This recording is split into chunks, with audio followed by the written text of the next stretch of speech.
Hello, dear viewers. Support me by subscribing to my channel and share my video if you like it. And also, make sure you comment your thoughts.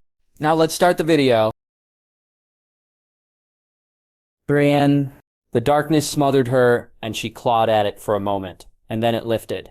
She was standing at the edge of a forest, with statues in front of her. Statues of men and the odd women dressed in archaic clothing, old armor, furs in places. She looked about, confused. Where was this place? The statues stood on flagstones and, wait, there were others here. She could see a man with shoulder-length hair talking to an old man, and then suddenly the old man vanished like smoke in the wind. She blinked, and then she saw the green fire in the eyes of the statues. All the statues. Stark talked to Stark. You stand in the presence of the old gods and the ancestors of the Starks, a voice seemed to say, a voice that she seemed to both feel and hear. The blood of the first men is still strong on Tarth, still strong in you, and you must be strong as you were in a future that will not come to pass. And then the darkness took her again, and she fell. When it lifted again, she was standing in a tent. A figure was standing to one side with its back to her, as various pieces of green armor were piled to one side, and then her breath caught as a man stepped into the tent.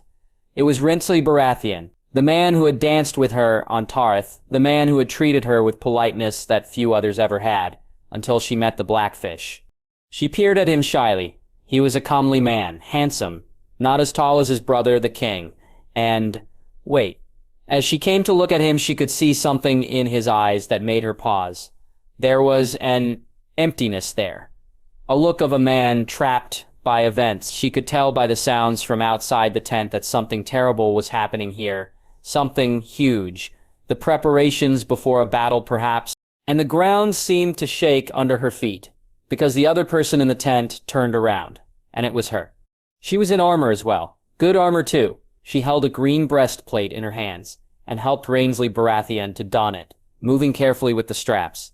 The wind blew in through the flaps of the tent, and despite herself, she shivered. What was this? Why was she being shown this? And then, something black and terrible came through the very shadows at the base of the tent. Something evil. She could sense how wrong it was, even as she caught sight of it out of the corner of her eyes. She opened her mouth to call out, to warn that other version of her, who was also reacting, but it was too late. A black tendril, like smoke, but somehow sharper looking than Valyrian steel, slashed out at Renly, and suddenly there was blood everywhere. It gushed from his neck to his hip, and she stared in horror, before giving a wail of grief as he fell first to his knees and then onto his side, his mouth opening and closing. She wanted to fall to her knees, to weep, to help that other version of her, who was desperately trying to tend to a dying man. Why show me this? She sobbed. Why? To show you that magic is real. Magic is deadly. This was the work of a Shadowbinder of usse. This was magic used for evil, in a future that will not now happen. Renslayer Baratheon's death was an empty one in this world, part of a tide of death that we avoided. She looked up at this, away from the now frozen tableau of death in front of her. This will not happen. No, this was a world that went wrong, a world where the call was never sent out, a world where death marched on the wall and no one cared about it in the South. We acted to change this. The scene changed again to a room in which a young man slept in a bed.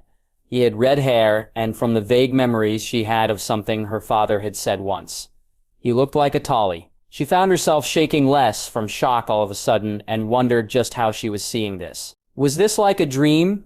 Had her ancestors had such visions? This is Robb Stark of Winterfell. The Starks are the key to everything. King of Winter of old. Their blood was used to build the spells that made the wall. In that other future, he died. Here, he lives. We brought him back in time.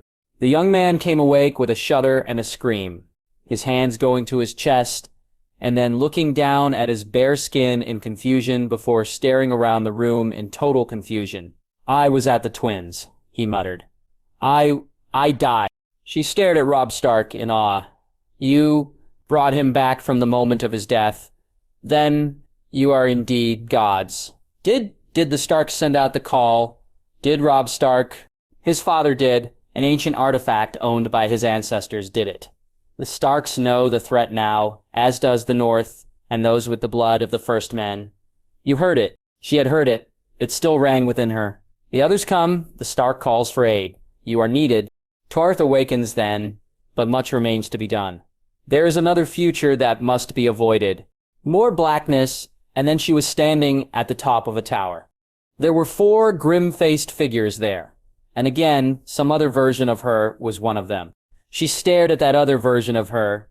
Her hair was a little longer, but not overly so, and a thin scar marked her cheek. She wore a necklace of small antlers, but it was her eyes that had really changed. They were the eyes of someone who had seen far too much. She'd seen such eyes on the faces of veterans, those who had seen far too much. The other 3, well, judging by the ruined armor, one was bronze John Royce. Another was Lord Arryn, looking old but still formidable. And the third was a black-haired, black-bearded man in dark leathers, with a nose that looked as if it had broken and then reset at some point. Brienne looked over the ramparts and then felt herself paling. A steady stream of men and women were passing down the road to one side.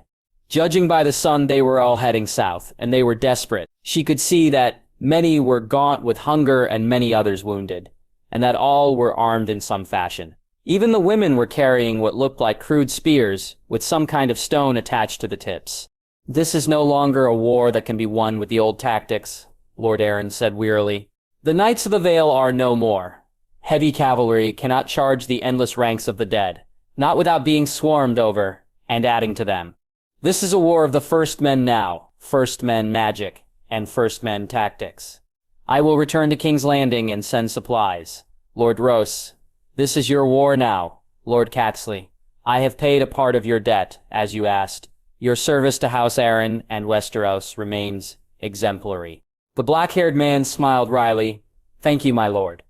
If I live to see her again, I doubt that she'll ever speak to me again for having her sent away. But given what's at stake, you have my thanks. Lord Arryn nodded in response and then shook his head a little. I would give all the gold in the world to see my son just for an instant. Winterfell holds out, my lord, despite all that the Night King has thrown at its walls, that other version of her said. And Sarah Brynden is with the king in Riverrun. Hope remains, though the thread grows thin. Grows thin indeed, with the Westerlands gone. Our western flank is gone and the Martells are panicking. Well, all we can do is fight. Lord Roose, your runes could provide us with the edge we need to delay them at the very least. I pray to the old gods that it will be so, the bearded man in the ruined armor growled. Much has been lost over the centuries, and even we in Roanstone do not know if it will be enough. We need more of everything. Valyrian steel, dragon glass, knowledge, and time. All 4 looked grim at that. Time, the other version of her said with a shake of the head. The one thing we need more of. And then things seemed to shimmer and freeze. She looked around. This future is one that must not come to pass. We brought Robb Stark back in time because there was a war between men, a war that stilled the voices. The voices of those who worship us. The war stilled too many. As with this future, this is why it cannot happen. It must be stopped. You and Brynden Tully are the ones who must stop it. She stared around again. How? There are those who deny the call, who deny that the others have awoken again, who would place their own petty desires and politics over those of this world. They must be persuaded. We stand on the blade of a sword. The slightest thing can tip things, one way or another. The Riverlands must be alerted, as must the Westerlands, to the threat that lies ahead. The North must be supported. And I have been chosen for this. Me and Sarah Brynden. Why us? You both have a sense of honor and justice that few others have. You both persuade others to find that better part of themselves. You both believe that the world can be better. And in all the futures that we have seen, you keep fighting when others would despair and give up. She felt vaguely proud at that, but she also felt stunned. Very well, she said eventually. What will the cost be? The Green Man will tell you, for it has been his burden for too long. Prepare yourself. How can I prepare myself? But there was no answer. Instead, red fire seemed to fill her eyes and every part of her body. She opened her mouth to scream, and then she was back in front of the great heart tree, on her back and feeling as if the weight of the world had been laid on her for a second. She groaned and opened her eyes and then turned to look for the Blackfish. He was next to her, and he seemed to be staring in horror at her. and his eyes were filled with red fire which blazed brightly and then vanished as if snuffed out. There was a long moment of silence, and then he croaked, "Your eyes, they were filled with red fire." "So are yours," she replied shakily. "Did the old gods speak to you as well?" "They did. They showed me visions of the future. One in which there was a war, betrayal, treachery, and another in which the others were in the Riverlands and had overrun Casterly Rock. Shock roiled through her. You were in Riverrun with the king. Winterfell was under siege." He stared back at her. "Yes, you saw it too?" "I saw myself with others. Lord Roose, I think. Lord Arryn, and someone called Lord Castley. We were discussing the war against the others. I do not think that we were winning." The Blackfish stood with a groan and then peered at the sun. "Well, several hours have passed. It feels like but a moment, despite all that we saw. But hours have passed." He held out a hand, and she reached out and grabbed it as she levered herself up. There was a moment of dizziness, and then it passed. "It seems that we have a task to perform," she muttered, "and a future to prevent." "Aye," he replied, "a dark and terrible one, too. Those who heard the call but rejected must be persuaded. I feel that I am an odd choice for that, but it seems that we have been chosen together." "I asked what the cost would be," she said, as they both made for the path that would lead back to the building where they had started off from. "I was told that the Green Man would tell us." "Aye," he said again. Then his brow furrowed. From his hand, well, he would know about cost. He was badly burnt at one point. His voice, though, I have heard it before, or I have met him in passing before at some point, when, though, it must have been a long time ago. A very long time ago. It was at that point that she realized something. This is not the same path that we came down. I mean, it goes in the right direction, but these are not the same trees. He peered around. "You're right," he said in astonishment. Then he looked down at the ground. "Wait, tracks. Someone small has been up and down here," and then frowned. "Someone with odd feet. Not enough toes, odd." They pressed on, and after a while, she could see the hall that they had left, what now felt like a lifetime ago. There was no one outside it, but as they entered, they could see that the Green Man was still sitting by the fire, staring into it. As they approached, he looked up, allowing the hood to shift a little, and saw Brynden stopped dead next to her, staring at the man as the blood drained from his face. "You're dead," he muttered eventually. "You're supposed to be dead. Everyone said that you died. After Summerhall," the Green Man smiled bitterly. "Oh, I wanted to die after that." He pulled the sleeve back for a moment to reveal the terrible burns on his hand. "I failed, you see. I failed to protect them, and not just from the fire." It was her turn to stare, and then she made the connection and felt her eyes widen and her nostrils flare. "But if you are who I think you are, that would make you more than 100. The Green Man smiled again, this time faintly. "Being the Green Man has its peculiarities. After Summerhall, I came here seeking answers. I found them, but not the ones to the questions I was asking. I found bitter truths here, and a measure of peace, as well as something else." The shock was still rattling through her mind as she thought about the tales she had heard, and the shield that she had found in the armory of Tarth. I am Brienne of Tarth."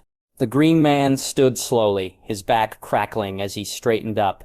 He was at least 6.5 feet tall, but from his slightly crooked back, he had once been closer to 7 feet tall. "I know," he said with a smile. "Hello, great-granddaughter. You have made me so proud. You did not just hear the call, you came to the Isle of Faces." She had no idea what to do, or say, or how to react, but the Green Man took the decision out of her hands by approaching and hugging her gently. "Come," he said, as he released her. "Both of you, sit. You have been chosen. The old gods are with you. I sense it. They chose me too once. My time is passing. A new time is upon us. If we can survive the storm that is upon us, and a black and terrible one it is. You have been shown visions." "We have indeed," the Blackfish muttered as he sat down by the fire. "The others come. We have people to persuade about the threat." "Aye," the Green Man agreed. "And I have one last fight in me. One last war. The Green Man will go forth from here for the first time in centuries, to tend the groves of the first men, and the way must be made safe for our allies." She swapped a confused glance with the Blackfish. Allies? The green man did not reply, but instead looked up. It was only then that she saw the little figures sitting in the rafters. Figures with green and gold eyes, and some with eyes of moss green or blood red. And both hope and wonder stirred in her heart. Bronn, by the time that the master reemerged from the room in which he'd been sequestered with Lady Barnley, Bronn was beyond fretting and well on the way to worrying. The master had been in there for the better part of a day or so, with little word other than that he was still trying to save her life, and could someone please send in some new coals for the brazier? That was a bad thing. The brazier. That meant that the Meister was using fire, which would explain some of the choked screams that had emerged initially from the room before the dreadful silence had fallen. And now Haster had finally emerged. His young face was drawn with strain and tiredness, and what was probably extreme hunger. Bronn stood as he saw him and then waved at Ursula Stone, who hurried over, whilst Harold, the poor bloody fool who had been driving the carriage and who appeared to be permanently terrified, also scurried over. "She lives," Haster said wearily. "But her arm was, well, the wound was corrupted, as you know. Very badly corrupted. To save her life, I had to take off her arm." Bronn winced. "Where, exactly?" Hester sighed. "I tried to save her upper arm, but failed. I had to amputate just below the shoulder, my lord." Bronn gazed at the Meister with no small amount of respect. That was a tricky thing to do and have the person still live. He'd seen very large men lose an arm and then die not long after from one of the very many things that seem to ail people with wounds at times. Then again, he'd also see a small skinny runt of a Northman once lose a leg at the knee to a giant twat from the Iron Isles and somehow survive. Harold had gone white with shock. "She lives, though?" The question was asked in a quavering voice. "She lives, aye, but I would be a liar if I said that I could predict if she will see the dawn a week from now or not. The loss of an arm is no easy thing to live through. The infection was deep. Why did you not seek a master earlier?" The Veilman looked shifty. "She forbade us from seeking one. She was in a great hurry to get, home." There was a short pause as Bronn looked at the man and raised an eyebrow at Hester, and then at Ursula Stone, who raised an eyebrow of her own back at him for a heartbeat. Then he sighed. Enough was enough. "Get home? Come on, lad. We all know who she really is."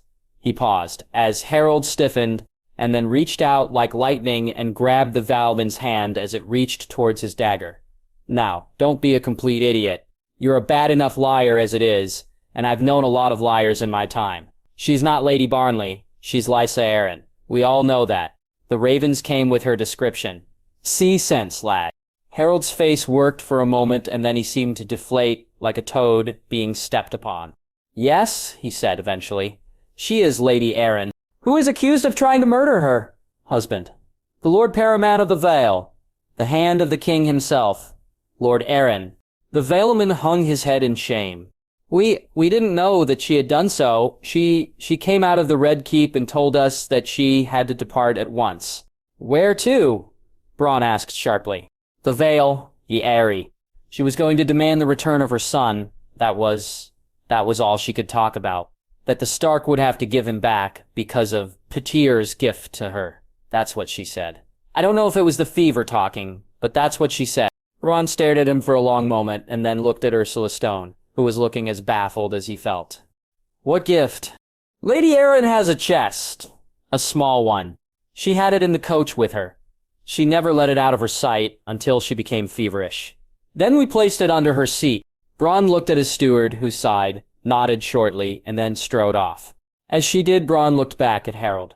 "You and the others will be our guests until word come from King's Landing. Maester Haster, please send a raven with the appropriate information on it about Lady Arryn's arrival and her current condition. Then please return to caring for her. I've no doubt that the king will want her to live to be questioned." The maester nodded and then scurried off. As he did then, Bronn beckoned to a guard, who placed a large gauntleted hand on Harold's shoulder, disarmed him swiftly, and then marched him off. Bronn watched them go and then leant against a nearby wall. All of a sudden, he was so very tired. That ear fucking Baelish. That repulsive little weasel, whose legacy seemed to be to poison everyone around him who had even the slightest connection to him. Yes, he had profited mightily from catching said weasel, and at least the man was dead. Cutting his head off had been, well, something that he had enjoyed doing, if only because he knew that there was no question that he was dead.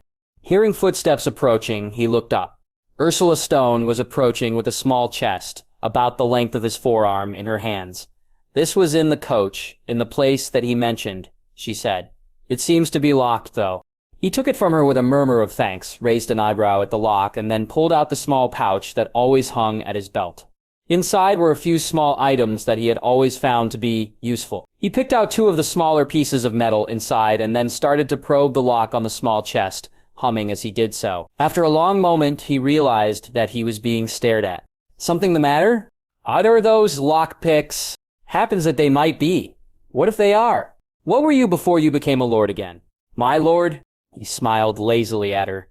I was the man who caught Pettier Bloody Baelish for Lord John Arryn, Hand of the King, and before that, well, I was a man of many talents. He felt something give a little in the lock, and devoted his full attention to it. After a moment, the hasp came free. Opening the chest revealed a number of letters, but it was the one on top that caught his eye because it was the one with a mockingbird seal pressed onto it.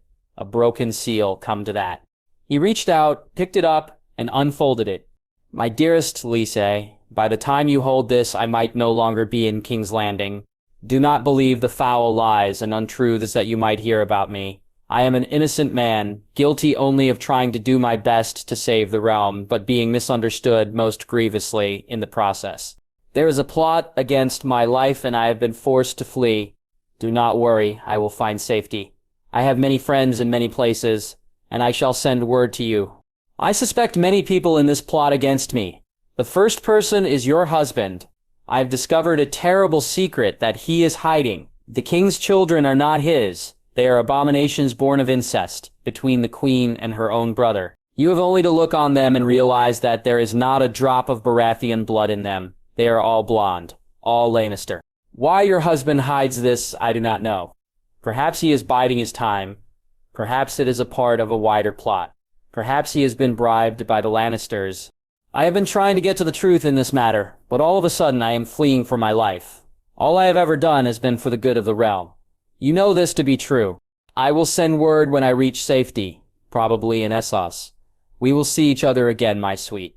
With love, Pity. By the time he finished reading it, his hand was shaking more than a bit. As for Ursula Stone, who had been craning over his arm to see it, she was pale and trembling. This, she started to say, this. He folded it back up immediately. This is a letter that some would kill for, he told her in a low and very grim voice. This is a letter that could start a civil war within the realm. He ran his hand over his short beard and tried to jam his thoughts back together in a coherent manner. Much to his surprise, he succeeded.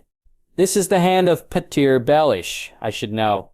As I said, I caught the bastard. Problem is, how much is real and how much is lies? She stared at him, and he smiled a particularly bitter smile. Pettier Baelish, Steward Stone, was a conniving, double-dealing fucking weasel who gave particularly villainous weasels a bad name in comparison. He was a thief and a liar, and that worst of things, a man who thought himself cleverer than anyone else around him. When I caught him, I knew that I couldn't trust him, not matter how much he tried to bribe me. For one thing, he kept offering my money that I knew he didn't have anymore. For the other, I knew that he'd put me on his own personal list of people that he was going to do anything to see dead just for outsmarting him. Seeing him dead was a relief. You were at his execution? She sounded surprised at that. I was also the man who kept him alive to see first his trial and then his execution. He looked at the letter again. The trial, that was private, just Baelish, Lord Arryn, and Lord Stannis Baratheon. I wondered at that. No clerks, no guards, nothing. I did wonder at the time, perhaps it was because of this. What Baelish mentioned, if it's true, well, Tywin Lannister would give anything to make this letter go away, including wade through blood. His thoughts stopped skittering around, and he looked around at the place that he had called home for these past few weeks. Well now, time to choose. I am a sworn banner to Lord Arryn. He might no longer be the hand of the king, but this is a matter for him and his successor. I trust him more than I trust the word of Pettier Baelish, and I have no wish for there ever to be a song called The Rains of Foxhold. She opened her mouth for a moment, and then closed it and nodded just the once. Then she closed her eyes for a moment, straightened, and then looked at him. For once, she didn't look as if she thought that he was something scraped off a boot. "What are your orders, Lord Foxhold?" "Bring me a piece of canvas about half a yard by half a yard, and I'll need a needle and a tough thread. This letter must be secured properly, and I'll do it myself. I want guards placed on Lady Erin's chamber. Have the master-at-arms pick men who are reliable. Her people are to be split up and secured. I want none of them leaving. Maester Haster is to tend to her. We need her alive, and I need 5 good men as an escort. I will ride for King's Landing with this letter at once. I want you in charge of the foxhold in my absence. Be watchful. Take care of our people." She gave him another look that again suggested that she didn't regard him as a deformed maggot. "As my lord commands." And then she actually curtsied before hurrying off. He watched her go with a bemused look before shaking his head, and then for some reason he wished that he could pray at the nearest godswood. For some reason he felt as if he could do with every possible help. Gendry!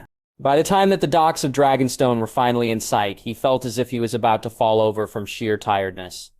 It was a weariness that he had never known before. Not even the worst possible day at Master Mott's forge had he ever felt as tired as he did now, as he sat in a quiet corner of the deck. He was lucky, in a way. He hadn't been one of those sent up the remaining masts in all weather, nor had he been one of those involved in fathering the ship to slow the seep of water through the hull from the place where the lost mast had hit the side of it. Although he had pulled on a rope to help tie the canvas to the hull as tightly as possible. No, what he really ached from was the chain pump, the blasted device that sucked up water from the bilges and shot it over the side of the ship. The one thing that was keeping them afloat because of the water that was seeping through the fodder or canvas or whatever it bloody was and threatening to sink the ship. Using the damn thing over a long period took stamina and strength. He had both. So he'd been at the chain pump more than others had, around and bloody around endlessly. He tried to count the number of times he'd used the damn thing. He'd always failed through exhaustion, around and around. Each time saved the ship a little, and that little was the thing that drove him onwards. At least the crew appreciated what he had been doing. Gendry Strongarm, they called him now. Good King Robert's natural son. He was too tired to think about it much. He still felt strange about the very thought. He frowned a little. The closer they got to Dragonstone, the more he puzzled over it. Hearing the clump of sea boots, he looked over to see Captain Hedrick approach. "Ever seen Dragonstone before?" the older man asked. Gendry shook his head tiredly. "Never been far from King's Landing." He nodded at the fortress as it loomed ever closer. "What are those things all over it?" Hedrick barked a short, choppy laugh. "Dragons, lad." The old Targaryens were a bit dragon mad. Them and the Valyrians who held the island before them. Dragons on the brain. So they covered the place in dragon statues. The place is riddled with the bloody things. His skin crawled more than a bit. Dragons? He looked back at the fortress and the island behind it. It was rather eerie. The island itself gave him the creeping horrors. It was dominated by a giant mountain, except that this one was, well, steaming. A thin plume of smoke came from the tallest peak. Frankly, it was one of the bleakest places that he'd ever seen, gray and desolate, with just the odd splash of green here and there from trees. As they finally made it into the harbor and moored at one of the docks, he could see a number of people gathering and staring at the ship, at the jury-rigged mast and the canvas that had been used to father the side of it. After a while, a slightly stooped old man in black with white hair and mutton-chop whiskers, as well as a chain of some kind around his neck, arrived. "What happened?" "Hedrick," the old man called out, "you're normally so careful." "Ach, we caught the arse end of a storm. There was a flaw in the mast that we hadn't spotted, and of course the wind finally had its way with it. Damaged the hull as it came down, and we damn near broached. Fortunately, this lad over here helped cut the sail loose in time." The old man nodded as he looked over at Gendry, and then seemed to stagger, the blood draining from his face. "By all the gods, Robert." "Wait, no, it can't be," he muttered. And then, as a gangplank was put into place, he shuffled up it as fast as he could. Having reached the deck, he stared at Gendry fixedly. "Good gods, what's your name, lad?" "Gendry, my lord." "Gendry Storm?" The old man smiled slightly. "I'm a maester, lad, not a lord. Maester Crescent is my name. And you are the very likeness of... Your name is Storm. Who is your father?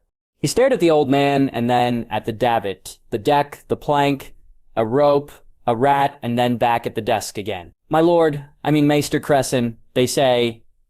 he said that, well, my father is his grace, the king. He said those last few words in a low mutter. The maester stared at him for a long time, and then nodded just the once. Aye, and I believe it. You are the spitting image of your father when he was but a lad himself. Extraordinary, quite extraordinary. Then he seemed to shiver for a moment as he looked about the ship, before beckoning the captain over. Your pardon, where are you bound for? Storm's End, Maester Cresson, a cargo for there, plus the lad here, on the orders of King Robert himself. Hedrick said the words quietly. Cresson stared at him and then back at Gendry. I see. Well, you'll need a new mast to step in, and will the ship need to be careened? Aye, she will. I'll not go anywhere until I've seen the damage repaired. It'll take a week at least. Can the lad be sent on? Cresson shook his head. I doubt it. Too many ships are going north these days, and I myself have sent off 3 ships to Eastwatch by the sea with well supplies of a kind.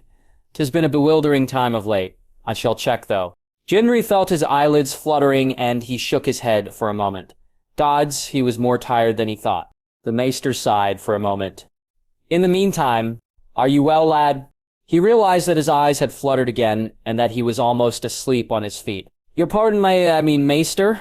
The lad's tired. He stood more than his fair share of shifts on the chain pump getting us here. He's done his duty, Cresson, done his father proud, if I might say so. Gendry inspected his feet again, swayed slightly again, and then suddenly found himself blinking furiously. On shore, lad. Get to the barracks. Get bath. A meal and a bed. We have all the help we need for the ship. He nodded, feeling increasingly exhausted. But then Cresson held a hand up. I think that I have better quarters for you. The maester did indeed have better quarters. Dragonstone had tunnels snaking everywhere, and he led Gendry to the finest quarters that he'd ever seen. For one thing, the bed had a pillow that wasn't stuffed with throw. There was also a room to one side with the oddest bath he'd ever seen. Warm water bubbled up from somewhere in it, and then ran off to one side. A servant with a poorly hidden sneer of contempt had to tell him to just get in and start scrubbing. Whilst he did, the servant took his clothes and left with them at arm's length, and a face that meant that they probably stank. Once he got out and found a robe, he also discovered that there was indeed a meal on a table to one side. It didn't last very long. And after that there was bed. It was ridiculously soft, but he didn't notice much, as he fell asleep almost at once. When he woke up, he had a moment of bleary confusion, as he didn't recognize his surroundings, but he soon worked out where he was. His clothes weren't back yet, but someone had left some replacements. He fingered the cloth worriedly. It was too high quality. Someone had made a mistake somewhere. He put the garments on anyway. He had nothing else to wear, as he had left his bag on the ship. Then he paused. His warhammer was propped up in one corner. He walked over to it and traced a finger over the head. He'd never really thought about it much, but who had his father ever used it against? Had it been used to kill people with? Was there blood on it, and did he care? He sighed and then jumped slightly as someone knocked on the door. When he opened the door to the corridor, there was a servant waiting there who looked rather baffled as to why he had opened the door. Maester Cresson desires to see you, the blond man said stiffly, and then gestured to follow him. He found the maester in a room with more books in it than he had ever seen before in his entire life. They seemed to be everywhere, and he stared at them all in wonder before a cough from the old man brought him back to the desk. Captain Hedrick sent your warhammer and clothing on. I'm having it cleaned. You had a rough passage. Everything smelt of sweat and seawater. He shifted uneasily on his feet. There is always too much to do. The maester leant back in his chair and looked at him levelly. Captain Hedrick thinks highly of you. What will you do when you reach Storm's End? He shrugged. Don't rightly know. I'm to be trained. I know that much. Trained to use a warhammer, though the only hammer I know how to use properly is one for a blacksmith. You were an apprentice blacksmith in King's Landing? I was, with Master Mott in the Street of Steel. Cresson looked at him consideringly and was just opening his mouth to say something when someone knocked on the door before entering. She was a girl, short and with long braided black hair. Her ears stuck out more than a little, but that wasn't what caught his eye the most. No, what made his eyes widen was the gray skin on the left-hand side of her face and parts of her neck. Grayscale. He'd heard about this from some people. She looked at him curiously through a pair of sad eyes that grew a little sadder when she saw that he was staring at her. Then she turned back to the maester. "Any word, Maester Cresson?" The maester shook his head sadly. "None. I am sorry, child. The boat patrols came back again this morning. There is no sign of him anywhere. He must be dead." The girl sighed and wiped a tear from her eye. "I know," she said, wretchedly. "I just hoped differently. Poor Patches." Cresson leant forwards and patted her hand awkwardly. Then he looked at Gendry. "Forgive my manners. Shireen, this is Gendry Storm. Gendry, this is the Lady Shireen Baratheon, daughter of Lord Stannis Baratheon and his wife Selyse Baratheon." Shireen peered at him almost shyly before nodding her head at him, and then she paused and looked at him closely, intently. "Do I know you? You look familiar. Actually, you look like Uncle Robert." Gendry cringed a little, but for some reason the old man looked proud of the girl. "Very observant of you, my dear. Young Gendry is in fact the, natural son of his Rhys, the king." She looked at him again, this time with a smile that transformed her grave features. "You're my cousin?" He gaped at her. "Cousin? Well, I suppose so, but..." She peered at him again, and then her lips quirked into a smile. "Yes, I'm your cousin, Shireen." Maester Cresson started to say, but he was forestalled by Shireen. "Yes, I know he's a natural son of Uncle Robert. I know that there's a word for it, and I know that Mother would be very snobbish about me meeting him, but she's not here right now. She's with Father in King's Landing, so therefore, I respectfully don't care what she might think about me meeting Gendry." There was a short silence whilst Cresson and Gendry both stared at her, and then the master chuckled. "My dear, you are far older than your years at times." "Thank you." She looked at Gendry again. "Is this your first visit to Dragonstone?" "Aye, my lady, it is." She looked at him owlishly. "I suppose I'll have to teach you to call me cousin. Now, I shall give you a tour. I have decided it, and in the absence of Father and Mother, I am in charge. Is that not so, Maester Cresson?" The old man threw his hands up and then clasped them together. "Oh, entirely so." And so Gendry found himself getting a detailed tour of Dragonstone, with Shireen pointing out all the various odd nooks and crannies as a few servants trailed behind them discreetly and saw umpteen statues of dragons. As he looked around a feasting room that had been built in the shape of a bloody dragon, he finally voiced what he had been thinking for some time. They were mad for dragons, weren't they? She perched herself on a bench and smiled slightly at him. They were Valerians, after all, and they weren't very nice people. They were very cruel. They enslaved people, killed people, and then came the Doom. But the Targaryens came here before the Doom. She looked at him gravely. "We're both part Targaryen. Did you know that?" No, he had not, and he felt a little faint at the thought. And then she continued the tour, moving on from room to room. Only once did she show any reluctance to go anywhere, when they approached a room with large arched windows. That's the room where Patches jumped," Shireen whispered. "On the night he died." He thought desperately about something to say. "Odd name that, Patches." "Patchface," she said sadly. "His name was Patchface. I called him Patches, though. He was my friend, my only real friend, odd though he was. He almost drowned on the day that my grandfather and grandmother died in a shipwreck. He was a jester. He made me laugh, and then almost a week ago he went mad, and he threw himself from one of those windows. He had known that she was a desperately lonely little girl almost from the start, but that about broke his heart. "I'm sorry," he said eventually. "You miss him." "I do," she said simply. "But his last words were an odd message to me, said that I should seek out the Godswood here." Confused, he stared at her.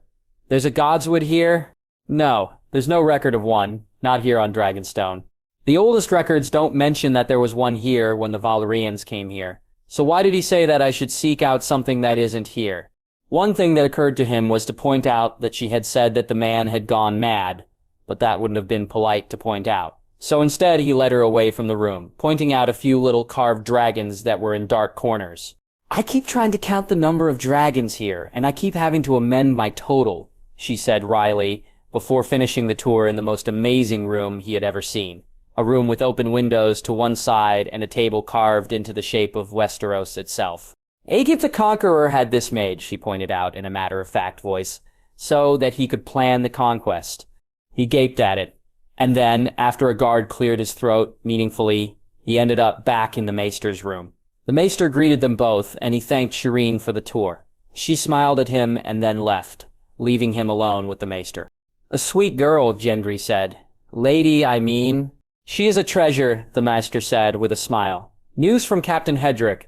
Repairs proceed apace, and he thanks you for your analysis of the bad iron in the upper works. It's being replaced. Hopefully, if things go as planned, you can resume your journey to Storm's End in a few days. Can I help at all? I mean, with the ironwork?" The Meister laughed a little. "Nay, it's all in hand. Dragonstone has been a naval base many times before. There are ample supplies, and blacksmiths aplenty. I have arranged for you to take a meal in your quarters again. You look tired, my boy." That was true enough, and he ate the meal with gusto before falling, exhausted, into bed again that night, and then sleeping very heavily. His dreams were odd, though, and disturbed him a bit. When he woke up again in the morning, he had a vague memory of a dream of snow, trees, and a woman. He broke his fast in his room, uneasy at the thought that people were waiting upon him, before going for a walk. Somehow he found his way back down to the docks, but noticed that the ship he had come on had been moved to the different part of the docks, far further away, where it was getting a new mast installed. He watched from a distance, feeling vaguely frustrated at not being able to help, but then had to admit that there was nothing he could do. So instead he walked off in the opposite direction. Eventually he ended up on a beach to one side of the harbor. Knowing that there was a corpse somewhere out there made him watch the high tide mark with more than a little concern, but he saw nothing apart from seaweed and the odd dead fish. He wandered on, noticing that the tide was going out, and then eventually stopped by a cliff face and peered back at what he could see of the island. The mountain, Fire Mountain, or volcano, as Shireen had called it, was still smoking, and he wondered about that. The fortress itself, though, was still ugly. He had to admit that. A massive, brooding, dragon statue-studded thing. He sighed. What would Storm's End be like? The wind kicked up for a moment, and he shivered a little. And then he saw it. A leaf in the far distance. It rose and fell in the wind, blowing this way and that, and he watched it with amusement. He felt a bit like that leaf. The wind was blowing him. And where would it take him? The wind died down, and the leaf fell to earth by his feet. He bent down to look at it, and then he picked it up and frowned at it. It was red. Strange. Leaves were green normally, weren't they? Except during autumn, of course, but this was still summer. He twirled it by the stalk for a moment, and then he froze. Someone had once told him that the only trees with red leaves were weirwood trees, which were in the north, or in God's woods. Still holding the leaf, he started to walk back to the fortress, only to stop as a group of figures appeared in front of him. It was Shireen, along with 2 guards. "Hello," she called out. "I tried to find you to talk to you, but you weren't in your room. Then someone said that they'd seen you out here. What are you looking for?" He walked up to her and then held the leaf out. "Here, that just blew onto my feet." She looked at it curiously, and then she gasped. "It's from a weirwood tree. Where did you find it?" He pointed to the spot, and they both hurried over to it before looking around. "The wind was from that direction," he told her, pointing. "The leaf came from there." "Then we need to look there," she said decisively. "That cliff looks sheer, but let's look." The cliff did indeed look sheer, and as they looked, he started to doubt their discovery. The island was rocky and barren. What if the leaf had come from a dying tree? And then he saw it. The faintest of carvings on the cliff face, worn by rain and time. It looked like a carving of a tree with a face. He stepped back and looked at the cliff. There was a notch there, a place where there might once have been an opening, far above the high tide mark. It was clogged with rocks, and he started to pull them out. After a moment, Shireen joined him. "What is it?" "There might be something here." "Stand back. This might be dangerous." She stood back, and he started to pull out more rocks and other debris, tree branches, and other things. And then a rock fell away, and he saw something that made him stop. "There's a wall here." "A wall?" He pulled more rocks away and then peered again. "A wall. We need something to break it down. And fetch Maester Crescent." Shireen barked orders, and the guards stared at her, before running off. The one asked to bring a pickaxe arrived first, and Gendry plucked it from his hands and then swung it straight at the top of the wall. Metal sparked a little on stone, and the pickaxe jarred a little in his hands. But he clenched his hands harder and then swung again, The stones crumbled under his onslaught, and he hammered at it, again and again and again. As it started to collapse, he gestured for Shireen to stay back. By the time that a puffing Maester Crescent arrived, he'd cleared the wall, and also the earth and debris that had collected behind it. The Maester stared in astonishment at the cleft, muttered about what the carving might mean, and then told Gendry to keep going. He did. More blows cleared the last of it, and then he stared up at the narrow cleft that the wall had been hiding. "It's a path," he muttered. "Going up. But up to where?" "Let's find out." Shireen burst out, but Gendry placed a hand on her shoulder. "I'll go first," he told her. "It might be dangerous." He was right to go on ahead of the others. The path was narrow, and in places it was almost blocked by rocks and stones that had come down from the cliffs to either side. Twice he had to stop and then send the others back to the start of the narrow winding path, as he cleared out rocks and made the footing underfoot less treacherous, resulting in debris skittering downhill. How long it had been since anyone had been on this path? He looked at the debris as he made his way up. It all looked like stones from rock slides from the cliffs on either side, and he wondered how this path had even come to exist. Who could have come here? The first men. Hearing excited chatter behind him, he smiled. Shireen's reaction to their discovery had been one of sheer excitement. He was growing fond of the girl. She was clever and desperately lonely, especially after the death of the dead fool. And how had a madman known of this path, which had been blocked off for what must have been hundreds of years at least?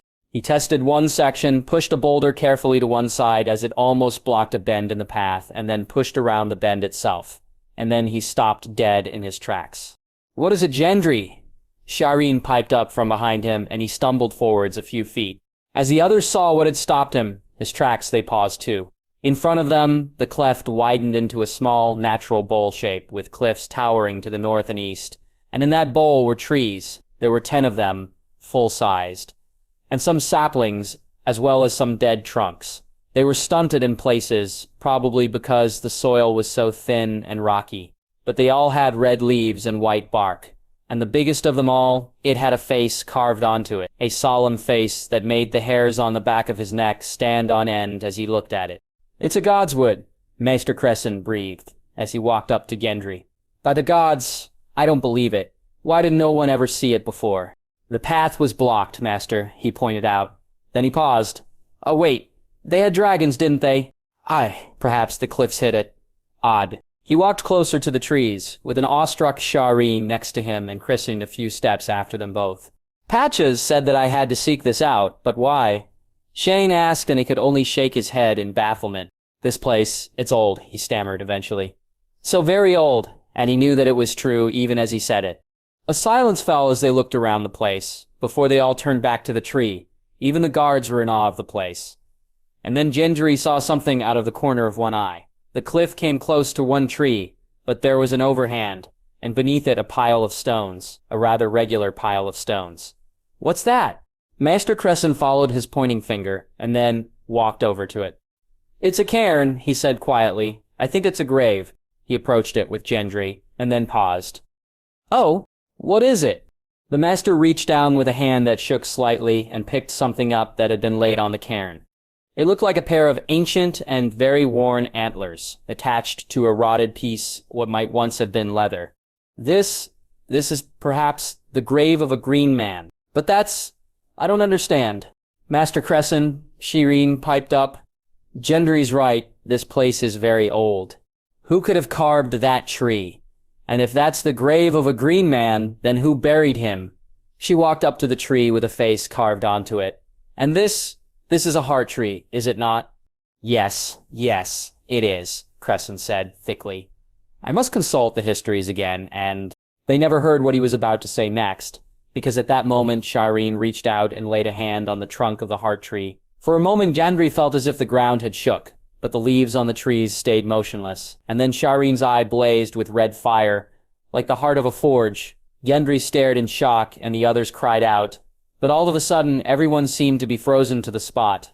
After a long moment, Shireen looked at them, red fire still burning in her eyes, and then she spoke. "A child born from storm and garden. It is as it was foretold. The blood of the first men still burns here, like the heart of the mountain. Send the harvest on. The dragon glass is needed on the wall." Gendry gaped and then voiced what they were all thinking. "Who? Who are you? The red fire focused on him. Another child of the storm. Well met. You have many miles ahead of you, child of the storm. Your father will need you. Who are you? Cresson barked, and the red eyes narrowed as they gazed at him. You stand in a god's wood. The gods are here. You are the old gods? Maester Cresson asked in what looked like deep shock. We are. We speak through this child as a conduit. You have found this place again. We wax. Send the dragon glass north. The Stark in Winterfell needs it, and the maesters of Old Town, they must not meddle any further. The call has been sent. Magic has returned. The others come. The Stark calls for aid. You are needed. Cresson went white, and Gendry looked back into those terrible, implacable eyes. What must I do? Help your father. The Storm King returns. Within him, the gaze returned to Maester Cresson. You heard the seer.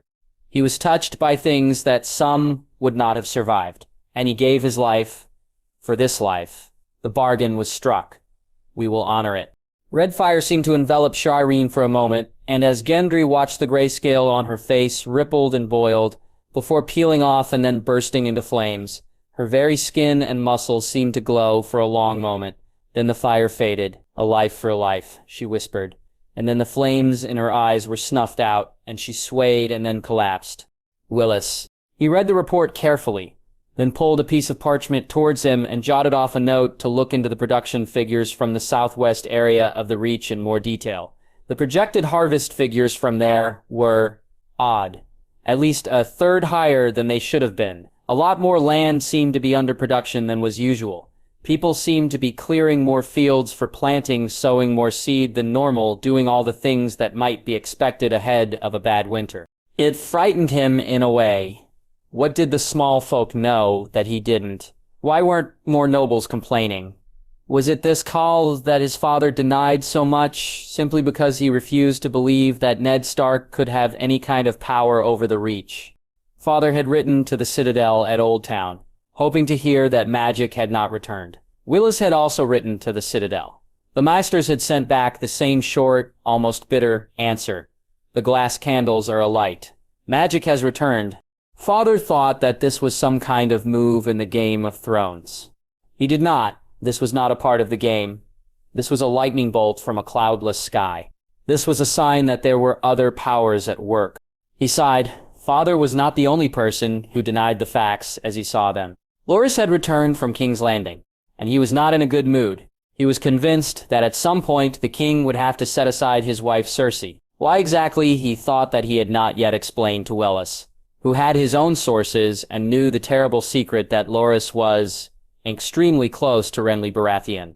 Father seemed to be abnormally pleased with himself at the moment, as he probably thought that this plan involving Renly somehow getting Margaery married to the king was one of the few things that he seemed to be in control over at the moment. His own plan. No one else's, of course, typical of Father. He sighed and rubbed his forehead for a moment. Willis had let it quietly be known that he was dealing with administrative matters for the Reach. He had let others know even more quietly that he had heard the call. Word had gone out about his discovery of the statue of Garth Greenhand. Word was spreading, and people were listening more to him than to Father. He had to be careful. Father had to keep his dignity, but there was something happening here that was more important than anything he had ever done before. The clack of a cane proclaimed the arrival of Grandmother. She sat opposite him with a slight grunt and then fixed him with a gimlet eye. Your father looks like he's planning something, she snorted, and I finally know what he wants Margaery to be queen. Because young foolish Renly Baratheon thinks that he can persuade his brother to abandon the wife he hates, and who just happens to be Tywin Lannister's daughter, for one that he might possibly like better. Foolishness. Willis put his quill down and raised an eyebrow. Grandmother, the very fact that you know about that shouldn't surprise me. The dangers associated with it are terrifying. The threat from the Lannisters if they find out that Father is plotting to get the king a new wife, Grandmother snorted. Good, you're not a fool, unlike your father. Oh, stop that eyebrow business. You know that I'm correct. How I birthed such a blockhead still eludes me.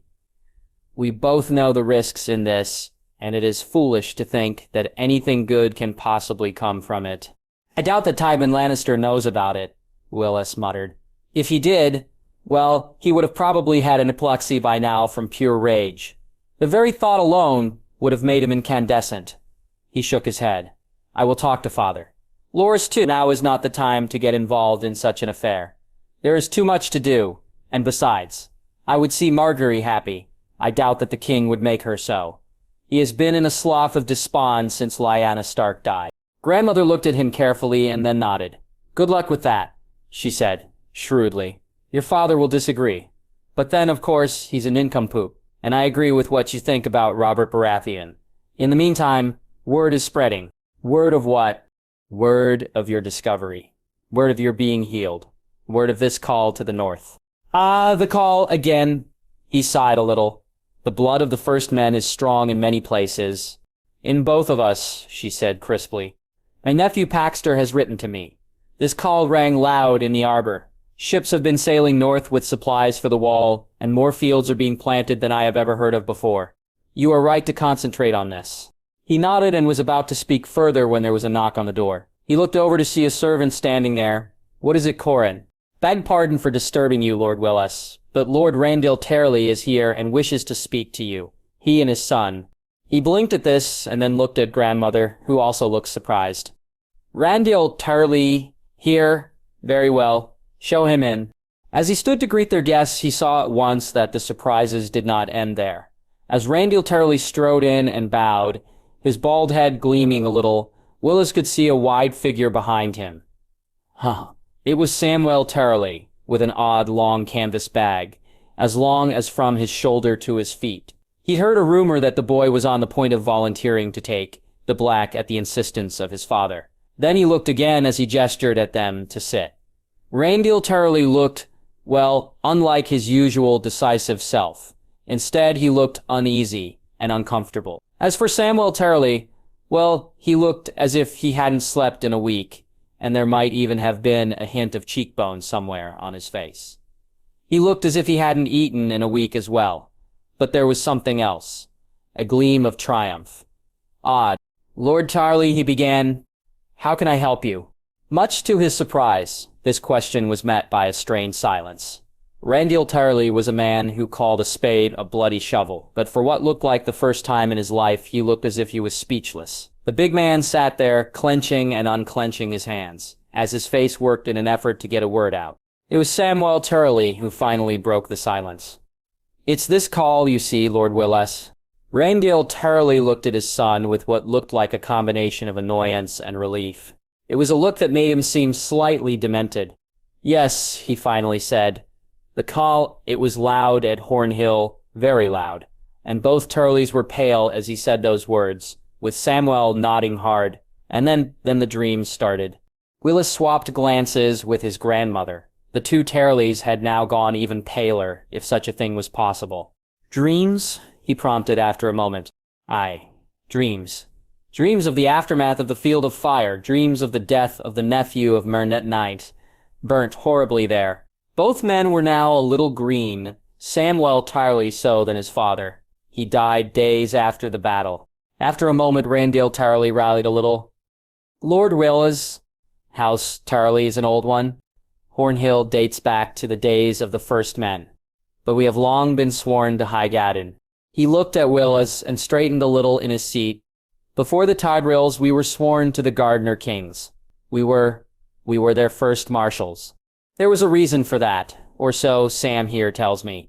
The younger Tarley had been twitching with excitement, and at his father's invitation, he leant forwards. Tarley is old name, Lord Willis. It dates back to the language of the first men, and it's two words put together. Originally, Tarley meant spear-keeper. This meant nothing at all to Willis, but not to grandmother, who sat up with a jerk. Spear-keeper? The Tarleys held the great spear of the gardeners. Aye, both Tarleys spoke at once, and then Randall Tarley cleared his throat whilst looking very uncomfortable. It was said that the spear was always held in the keeping of the eldest son, House Tarley, always. She stared at them both. That spear was destroyed at the Field of Fire, though. Another silence. The dreams said not, Randall Tarley finally said. And the stories that my grandfather once told me, tales I thought to be ridiculous. Legends, the babbling of an old man. But the dreams kept coming, Samwell Tarley broke in, and they were vivid. My son, here, He dreamt them more vividly than others, more so than his brother, more so than I did, or his mother. Randyll Tarley's ears had gone an odd red color, and he seemed to have trouble with a number of the words. So he was allowed into the library to look in the books. There was something in the air that was odd. Willis looked at the two men. Allowed in the library, Lord Tarley's ears turned a shade deeper red. The boy spent too long there as it was, before. Not enough time training. His son glared at him for an instant before looking back at the bag again and smirking a little. I went through the books, the younger Tarley said. All of them dating back to the earliest years of the Tarleys to see how far back we were keepers of the spear, and then to the field of fire. The records, the hidden records, said that the spear was saved by the nephew of Marnite. He took terrible burns for it, but he saved it, and then, on his deathbed, he summoned Rickard Tarley to him, our ancestor. He was the one who had brought the spear to the Gardener King. Why did the Gardener Kings not have it all the time? Willis asked, fascinated. The Tarleys looked at each other. It was made by Bran the Builder, they say. Samwell Tarley continued. For Garth Greenhand, or his sons at least. The book said that it could be used to rally men, like the Fist of Winter, and to dispense justice. It was more than ceremonial. It had power. I think that they were cautious about it. The Fist of Winter? A mace, owned by the Starks. Long lost, the book said. Once I read them, that is. His eyes slid over to his father, whose ears had turned red again. Anyway, Murren's nephew gave the spear to Rickard Tarley. Told him to hide it, said that he'd had a dream. His eyebrows went up and down again. He'd tried to warn his uncle. He didn't listen, and he told the then Lord Tarley to keep the spear until it was needed again. Lord Taxley nodded. The records were very clear about that, and then he stood and turned to his son and nodded firmly. Samwell stood as well and opened the canvas bag and pulled out a short stabbing spear, about 4 feet long and with an odd wide blade with peculiar black things embedded in holes in the latter. He hefted it for a moment and then placed it on the desk in front of Willis. There, he said hoarsely. The spear of the Gardener Kings. Willis stared at it with more than a hint of utter bafflement. This was utterly unexpected. Where was it again? He finally said. Hidden in the armory at Hornhill, Randyll Tarley said gruffly. Then, after Samwell cleared his throat meaningfully, he clarified, there was a secret room built into the armory. My son noticed that the inside of one end of it was, shorter than the building measured on the outside. We discovered a hidden door. Lock needed a lot of oil, but one of my grandfather's keys worked in it. He once told me that it was important. He once told me that the book with the tale that we found in it about the spear was important. I paid him no mind. It was just a book. Just a key. His ears were bright red again, as was the back of his neck, and he refused to look at his son. Finally, he said in a strained and hollow voice, I was wrong.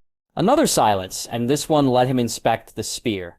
It didn't look anything like most spears that he had ever known. It was all made from some kind of metal, with leather wrappings down the last third of it. It had runes of some sort, written down the side that was facing him, and the blade, the black thicks looked like stones, but some kind of stone that was black in some places, almost red in others, and like streaked and murky glass in others still. Grandmother seemed to have gone into some kind of shock. The Hightowers, the Florence, and the Redwines gave up looking for this after the field of fire. They all thought it was gone, melted by the dragon fire. Whoever held it was supposed to be the rightful ruler of the Reach. Begging your pardon, Lady Oleana, that's why it was hidden, Samwell Tarley said grimly. It would have been fought over, and the time had not yet come for it to return to Highgarden. But that time is now, Grandmother asked caustically. Why? The call, Randyll Tarley grunted. The call has gone out, the others have returned. The Stark in Winterfell needs our help. We are needed. House Tarley will send help to the Wall, but first this had to be brought here. Mern's nephew left a message. The spear has to go to the man within whom the blood of Garth Greenhand rings true. The man who will find the Gardener's Rest in Highgarden and restore the spring there. The man whose leg was broken and then remade. The man who saw the field of fire through Mern's eyes. Randyll Tarley looked at him carefully. That would be you, not your father. Willis stood slowly and then reached out and picked it up. It was heavy. Heavy in an odd way, as if he was holding something heavy with time as well as weight. He could see its use now, used with a shield. Yes, this could be something to stab at any enemy. This was something from an earlier age, a more violent age. Something seemed to shift under his feet a little, and he looked about the room quickly before returning his gaze to the spear. Grandmother was staring at him, or rather at his eyes, for a moment before shaking her head. "A trick of the light," she muttered. "Does it have a name?" "Aye," Randy Alterly said. "It does. Otherbane. Kevin." The door to Tywin's solar was closed as he walked down the corridor, but as he approached it, the door opened and a septon came out. Oh, it was that idiot again. Then he looked more closely. The septon was pale and shaking and looked as if he was about to vomit as he walked down the corridor. Seeing Kevin's glance at him, he gave a ghastly smile, and then fled. He found Tywin at his desk, a look of deep concentration on his face. As Kevin sat, Tywin finally looked up.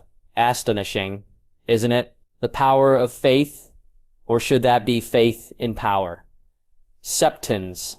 He spat the last word bitterly and then steepled his hands. Idiots.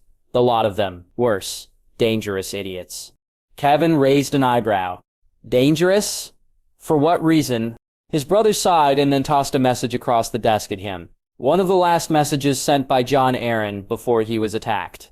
It warns of a worrying event in the great sept of Baelor, of mutterings amongst the septons and septas, and of rumors of the resurgence of the faith militant. This time the last words were said in a tone of unremitting bitterness that made the previous tone seem almost happy. "Oh," Kevin said after a moment. "Not your favorite group at all. Not even in the slightest." He leant back in his chair with what looked like a visible effort of will to appear to be calm. "If there's one thing that all my years as Hand of the King taught me, it's that you always look for the slightest sign of the faith militant. Everywhere, because they never truly went away, Baelor's law notwithstanding. Various high septons have always tried to have the law repealed. They cited umpteen events, umpteen attacks on the clergy of the faith. Some were even real. I always said no, as has every other hand before and since my time. They said that it was a question of protecting the faithful. They lied. It was always about power. There's always been a balance of power between kings and nobles in Westeros. Delicate at times, no matter what part of the kingdom as a whole, but a balance. The faith militant was an effort by the faith to insert themselves into that balance, to become a greater player in this greater Game of Thrones. High septons who could call upon knights and others to use the threat of violence. Well, at the very least, no king would ever be able to control the Great Sept again. Still less the Starry Septon. At most, can you imagine it? A king forced to take the High Septon seriously? Oh, don't look at me like that. The last few High Septons have been idiots. I should know. I knew them, or at least knew of them. You should have seen the ones I used to get appointed when I was Hand. Some of them genuinely thought that they'd been appointed by their peer. Kevin blinked a little, and the septon who just left. An idiot. But one capable of listening to facts, namely that any recurrence of the faith militant in the Westerlands, no matter what the cause, would meet with my extreme displeasure. And this made Kevin wince a little. Extreme displeasure? How final would that be? Oh, the usual. If anyone raises a force of arms on my lands without my permission, that would be cause for their heads to be on spikes soon after. All their heads. Starting with any foolish septon who might have thought about giving permission for such a group. Oh, and the executioner would have a blunt sword. Subtle, Kevin pointed out dryly as he finally started to read the message. Did it have the desired effect? His brother scratched at an eyebrow. Possibly, he conceded after a long moment. I'll see what his words are worth, if anything. A firm hand and a few object lessons should suffice, for the Westerlands at least. No, it's the Riverlands I'm worried about. More rumors about fighting near God's Eye. If the unrest starts to spread closer to us, and if it gets anywhere near Golden Tooth, I'll consider more stern actions. Kevin wasn't entirely paying attention, because he was staring at the message. The statues of the seven at the Great Sept have changed? How? A pretty riddle, is it not? I wonder how it was done. Some clever septon. It seems to have fooled Jon Arryn for the time being. And Stannis Baratheon? Yes. That's the part that worries me. Stannis Baratheon is a dour and humorless man, but if there is one thing that he is not, then that's credulous, or religious. If he was taken in by this mummery, what if it's not mummery? What if it was the Seven delivering a warning? Why now, after so long a silence, the call? A long silence fell, as Tywin sank a little deeper into his chair and glowered at the farthest wall. The call. That still puzzles me. I did not hear it, but I felt something. Something that took us both to that room. Others heard a voice, a call to aid the Stark in Winterfell. That is something that I cannot explain. He shifted his chair a little closer to the desk and looked at his older brother. Tywin, something is happening. The small folk are whispering. They speak of a long winter coming. Crops are being planted in places where they haven't been in some time. Firewood is being chopped when it is still summer. I know, Tywin said. My own people have told me as such. They also say that help should be sent to the wall, and then there is talk of the blood of the first men. He hesitated and then threw another message across the table. From Tyrion in Winterfell. Kevin peered at it and then looked up, confused. Did he write this whilst drunk? It makes no sense. The faintest part of the beginning of a smile came and went in a heartbeat on Tywin's face. He left out the vowels from the more unimportant words in an effort to get the most words in. Clever of him. You just have to think about it. He looked back at the message and then started to read it out, stumbling occasionally. Lord Stark, obviously. Prepares, yes. Prepares for war at the wall. Sent out the call. Claims that the others are coming. Wolfgangs, yes. Fleeing south. Night's Watch needs support. Old gods have spoken to him. Stark has a dire wolf. He looked up at this. Old gods, what nonsense is this? Of course Ned Stark has a dire wolf. It's on his damn banner. You missed out a word. What? Stark has a live dire wolf. Keep reading. A live dire wolf that has given birth to pups. Stark children have dire wolves now. Boltons. Umbers and Reeds at Winterfell. Appeal to King Robert, discussed. Help to wall coming from all over realm. Stark worried about Ironborn, Ironfleet building. Balon Greyjoy dangerous. Beware possible raids. Coast of Westerlands. Ask Maesters about the crook in the stars. He's underlined this next bit. Winter is coming. He put it down. Most peculiar. Tywin drummed his fingers on the desk for a moment. Some of the more important lords of the North in Winterfell. Starks always say that winter is coming. They're always right about it. That's how they've kept the North safe through winters that would freeze even the best prepared Lannister to the bone. That said, I don't know what to do now. In reaction to that message, that is, there was an odd look to his brother, a look of anger and bafflement. The last time that Kevin had seen anything close to that look was the day that he'd heard that Jaime had been appointed to the Kingsguard. You don't know what to do. No! Tywin spat almost savagely, before seeming to catch himself and then reassemble his calm. Tyrion says that Stark is preparing for war. Of its own, that would confuse me. A war against who? The Riverlands. That would pit him against his dying good father and his wastrel good brother. The Vale, perhaps? No! Ned Stark would cut off his own hand rather than attack Jon Arryn's home. The Iron Islands? Perhaps. There's no love lost between him and Balon Greyjoy, and apparently the Iron Fleet is being rebuilt, which is a bad sign. But Stark holds the Greyjoy heir in Winterfell, and Robert Baratheon would adore another war against the Ironborn that he despises so much, so why prepare on his own? But Tyrion says that Stark is preparing for a war north of the Wall. That means against perhaps the wildlings, except that Tyrion says that they are fleeing south. Why would wildlings flee? The others of legend. He pinched the bridge of his nose for a long moment. There are many points to consider here, brother. If I call the banners to help support the Starks, then people will ask why, for what reason. If I say because of the others, then they will stare at me as if I am mad. Those that refuse the call, that is, they will say that the others are a legend of the North. That Tywin Lannister is afraid of ghosts and tales that men tell to frighten small children. Kevin looked at his brother. And what of those who heard this call and who say that you are reacting to a real threat? Tywin stared at the other wall again. How many who heard that call are still convinced that they heard it at all? Can I risk taking such a gamble? All my life I have striven to make House Lannister a force to be reckoned with again, a force to be feared. I am not our father, and I have always done my best to tell people that. I am not father with his weaknesses, his fancies, and his theories. But if I say that I believe in this call, if say that I believe that something is north of the wall and coming for us, without any other proof, what then? What will people say? Will they follow, or will they laugh at me? Kevin nodded slowly as he thought it all through. You need more then? I need more. Tyrion's letter is a start. He has earned a little of my respect. He is a better man than you think, brother. But then I have told you that many times. Tywin snorted. At present, he's the best of a bad lot. Jaime spends all his time thinking up clever things to say. I wanted him at my side instead of in that damned white cape. But he still remains in the King's Guard, guarding a whoring sod of a man. Although the last reports from King's Landing do say that Robert Baratheon is changing a bit. Cersei?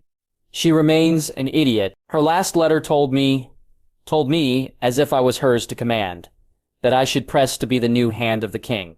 Despite that, the fact that Stannis Baratheon already holds that position. My daughter. She thinks she's clever and she's not. She thinks she's cunning and she's not. No, she's a vindictive little idiot with little idea about the real world. Which leaves the dwarf, who drinks too much and sees too many whores. And you'd have him as Lord of Casterly Rock? I would have you trust him more. Give him duties and responsibilities and then assess him on his own worth.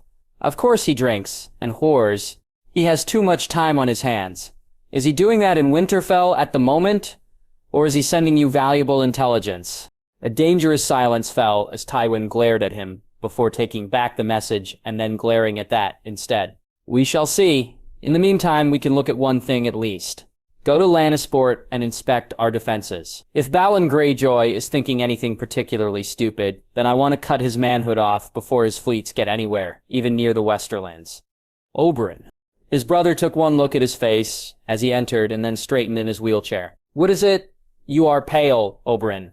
He tried to smile a little, but knew that it looked more like a grimace than an actual smile. He was tired and shaken, plus his hand still hurt from all the writing he had done. I have been calculating, my prince, he replied formally. Doran's eyes narrowed a little. So formal, my brother. Aye, so formal. He sat down. Winter is coming.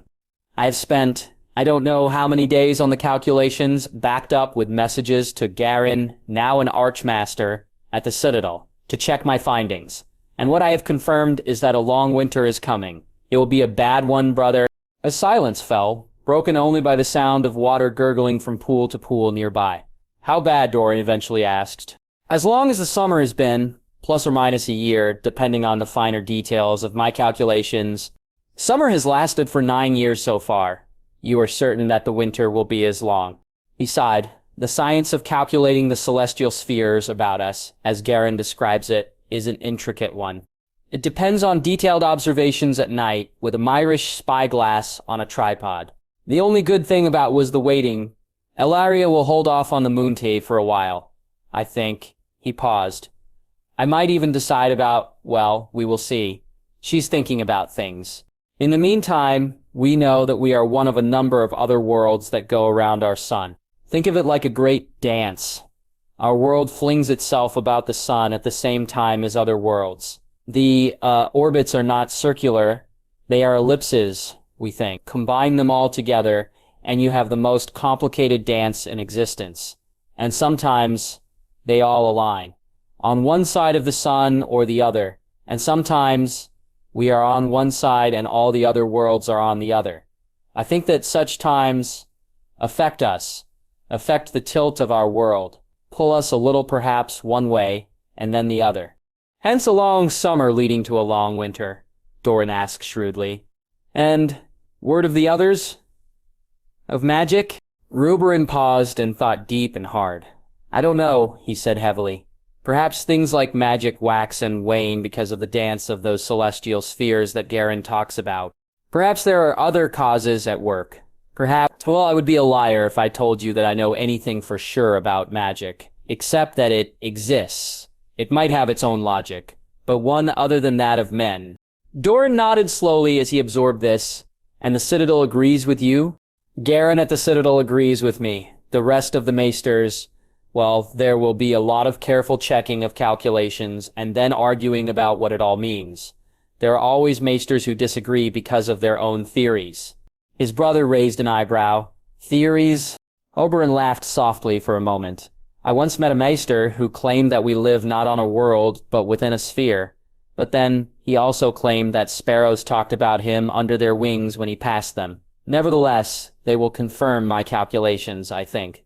Eventually, Doran sighed a little, so in the meantime, Doran must prepare for a long winter. Aye, the good news is that it should not get too cold this far south, and the change of season should mean more rain. We might well be able to grow food at a time when it's too cold for that further north. And the bad news? There is a legend told by the Stony Dornish about the last long winter. The long night, they call it. Apparently, it snowed everywhere in Westeros, even here. Who knows what it will be like?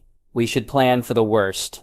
Very well, Doran said quietly. I shall start to put together a plan. More food, more preparation, more planning, and perhaps better relationships with the border lords in the Reach and the Stormlands. That might be best, brother, Oberyn agreed, before looking up as Hot appeared to one side and bowed.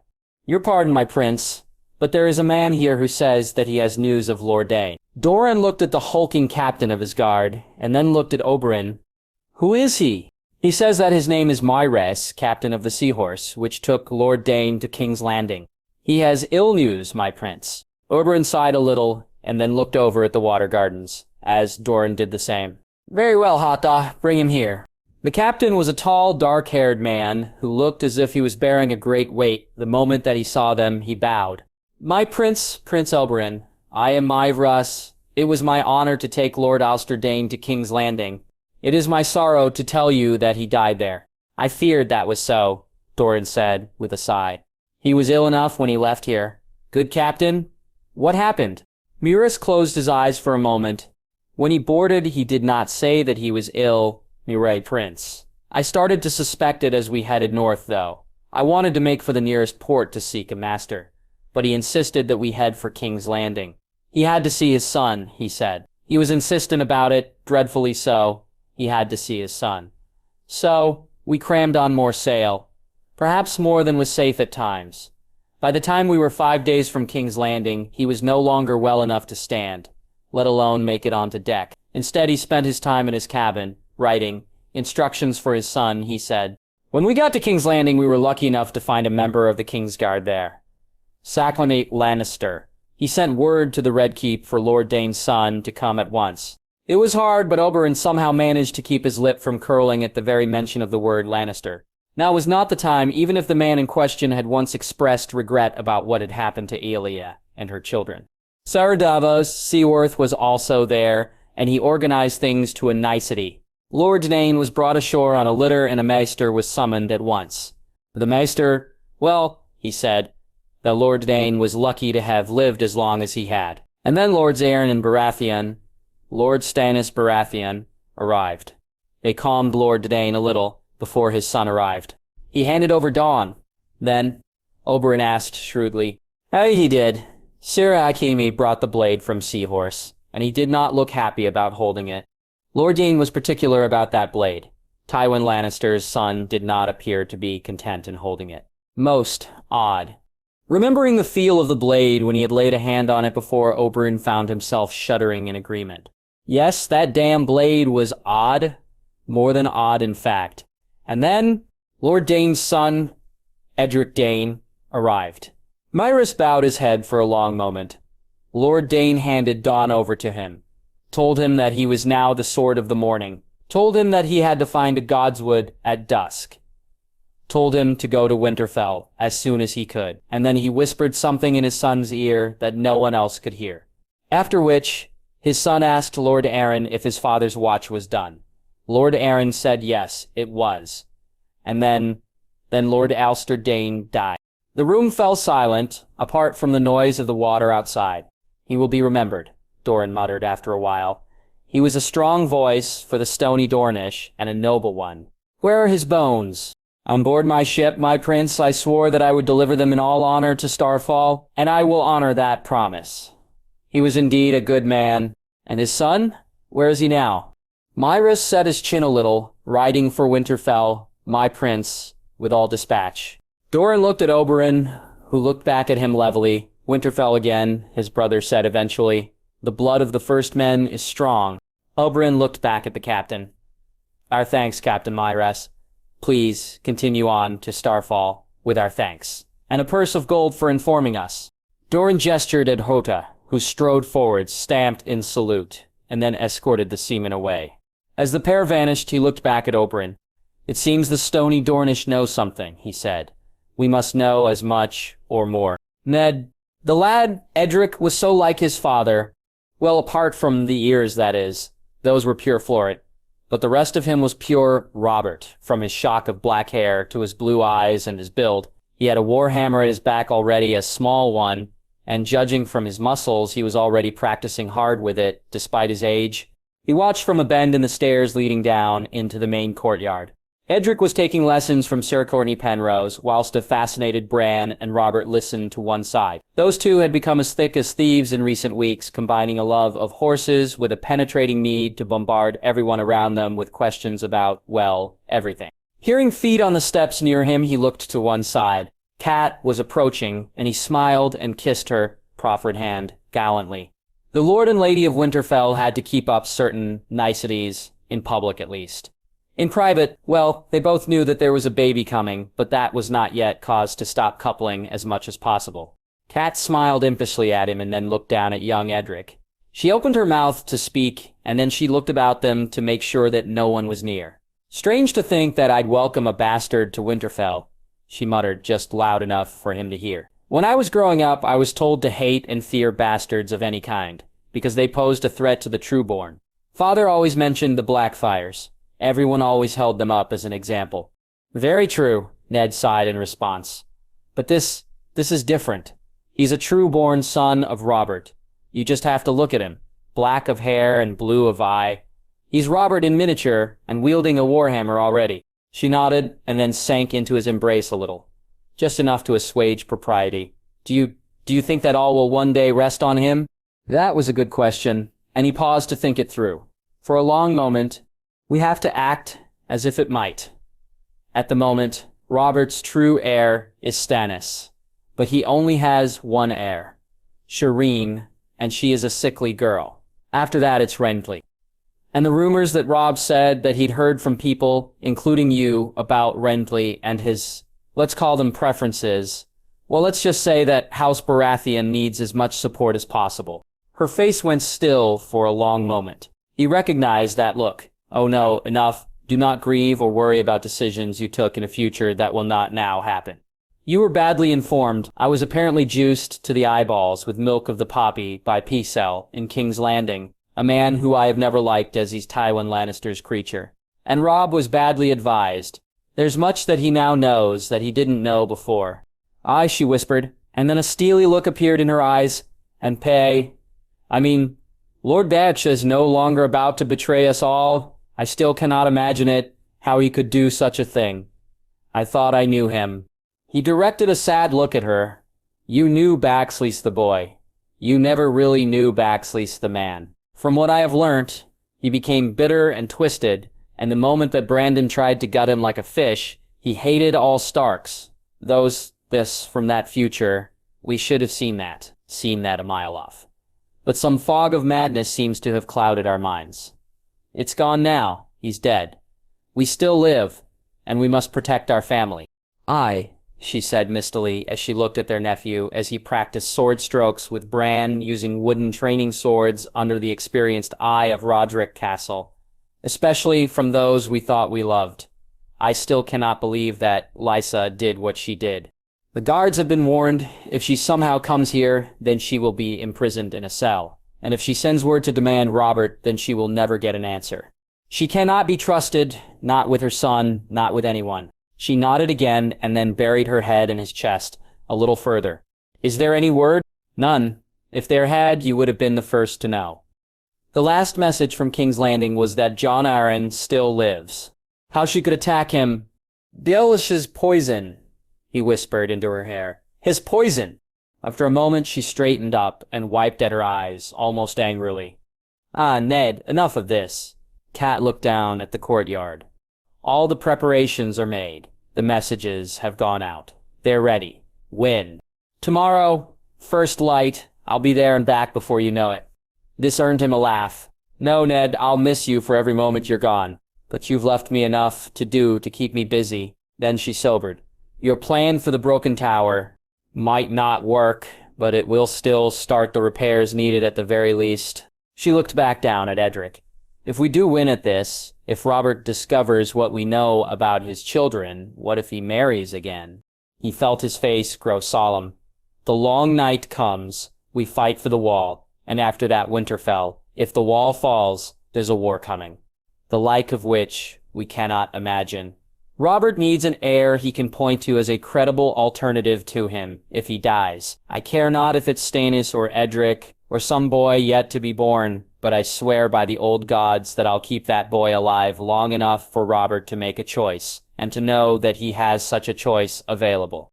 Kat looked into his eyes for a long moment. I understand, she said seriously, and then she kissed him lingeringly, before descending down the stairs and then talking to Bran and Robert, both of whom looked flushed from exercise.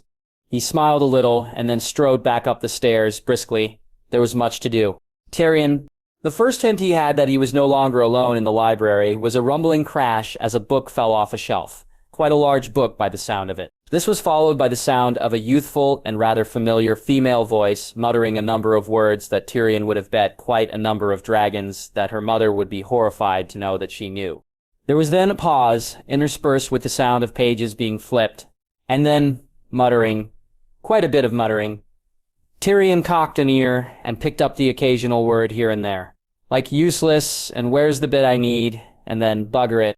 He pursed his lips in thought for a moment and then carefully closed the book in front of him, having marked the place before getting down off his chair and padding towards the source of the noise as soundlessly as possible. As he had thought, the source in question was young Arya Stark. She was sitting on a large chair with a huge book in front of her, and she was rifling through the pages with a lack of care for the contents that made him wince. After a while she finished, scowled furiously, and then slammed the book shut. Useless. What is? Much to his gratification, he saw how high she jumped at the sound of those two words. Then she caught sight of him, and her eyes widened. Oh, I'm sorry, Lord Tyrion. Sorry? She looked as if she was about to die of embarrassment. You're not enjoying your book, then? He asked, after a long moment. Rosia Stark looked down at the book, and then scowled again. What?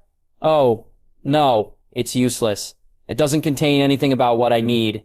He looked at her quizzically, and then down at the book.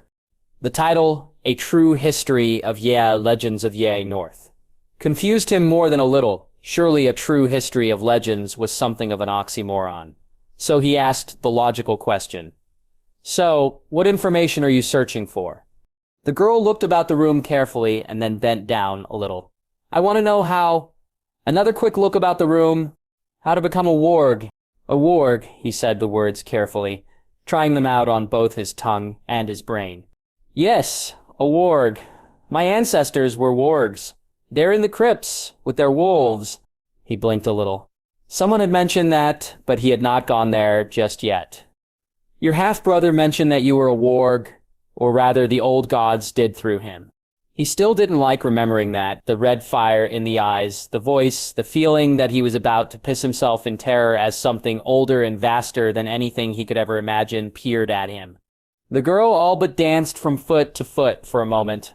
I know, the old gods called me young warg. The dancing ceased. But I don't know how to be a warg. None of the books or the legends say anything about it. They're useless. He looked at her for a long moment as he considered a wide range of potential issues. And what? He said, eventually. Would you use any wargis, is that the right word? Powers for. What would you do as a warg? She looked at him as if he was raving mad. I'd be a warg. Isn't that enough? He sighed and then pulled up a chair and climbed into it. Frankly, no. Everything I have read about magic so far tell me that it has a price, that you must have a good reason to practice it. You cannot simply announce that you'd a warg for the sake of warging. He paused. You seem unconvinced. I have Nymeria. She snapped the words.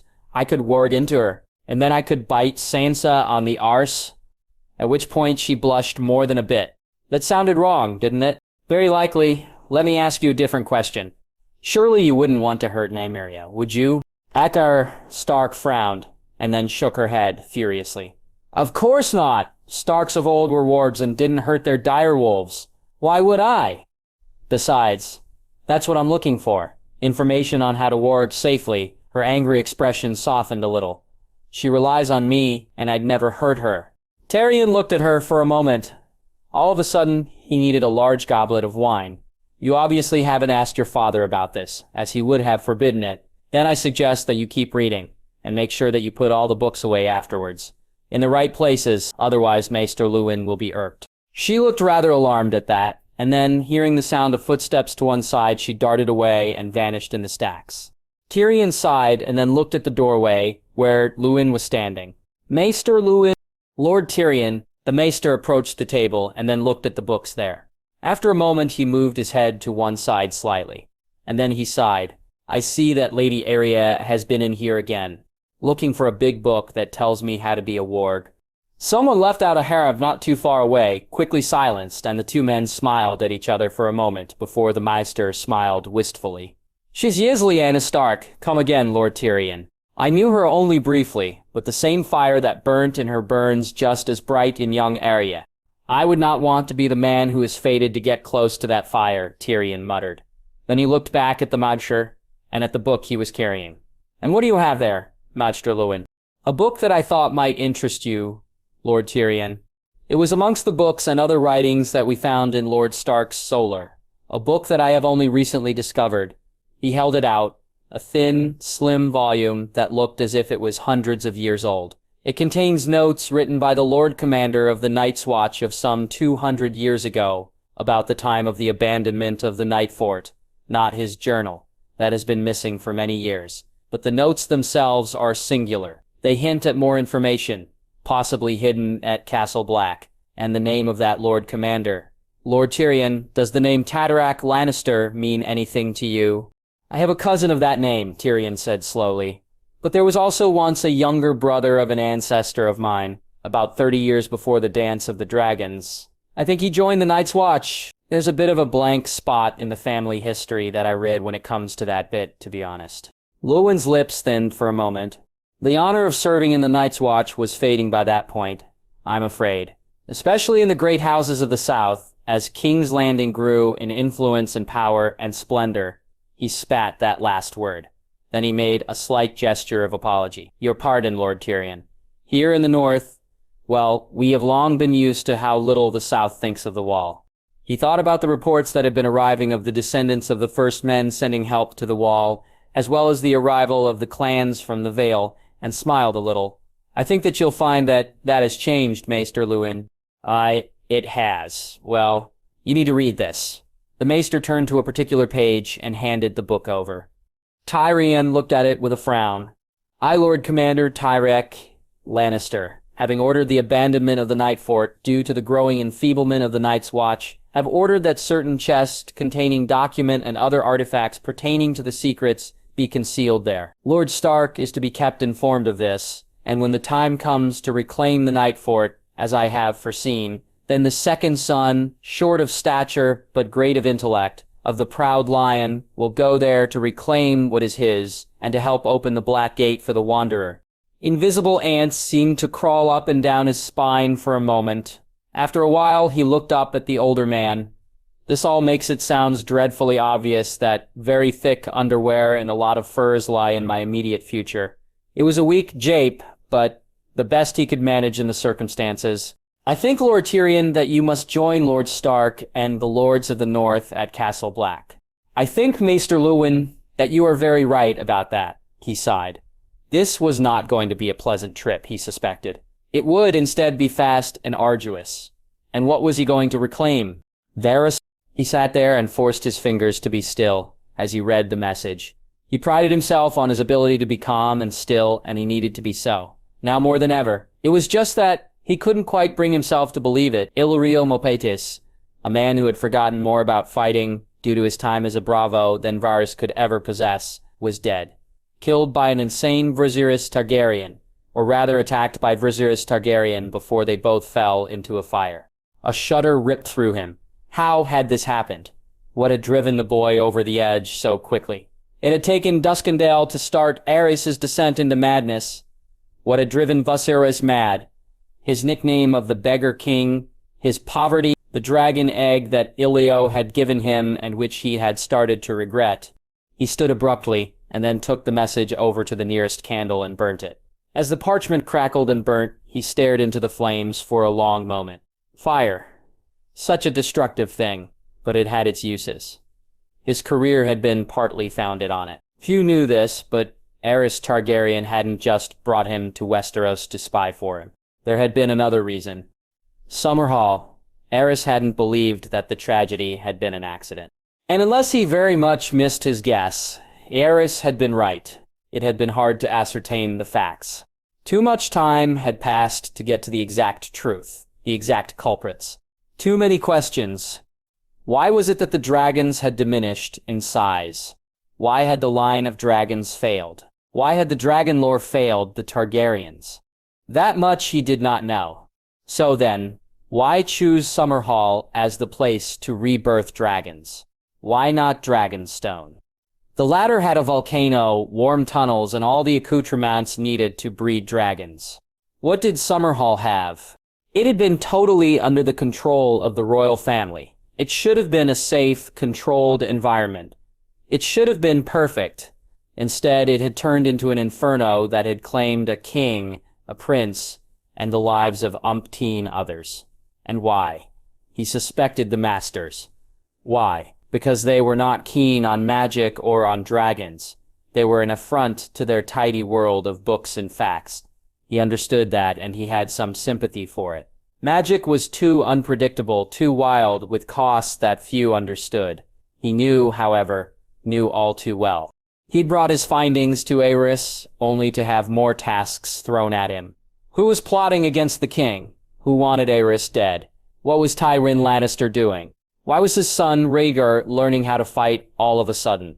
Paranoia had burnt bright in the breast of the king. And beyond the paranoia lay madness, increasingly severe madness. The more he thought about, the more he'd wondered about if his own actions had contributed to it.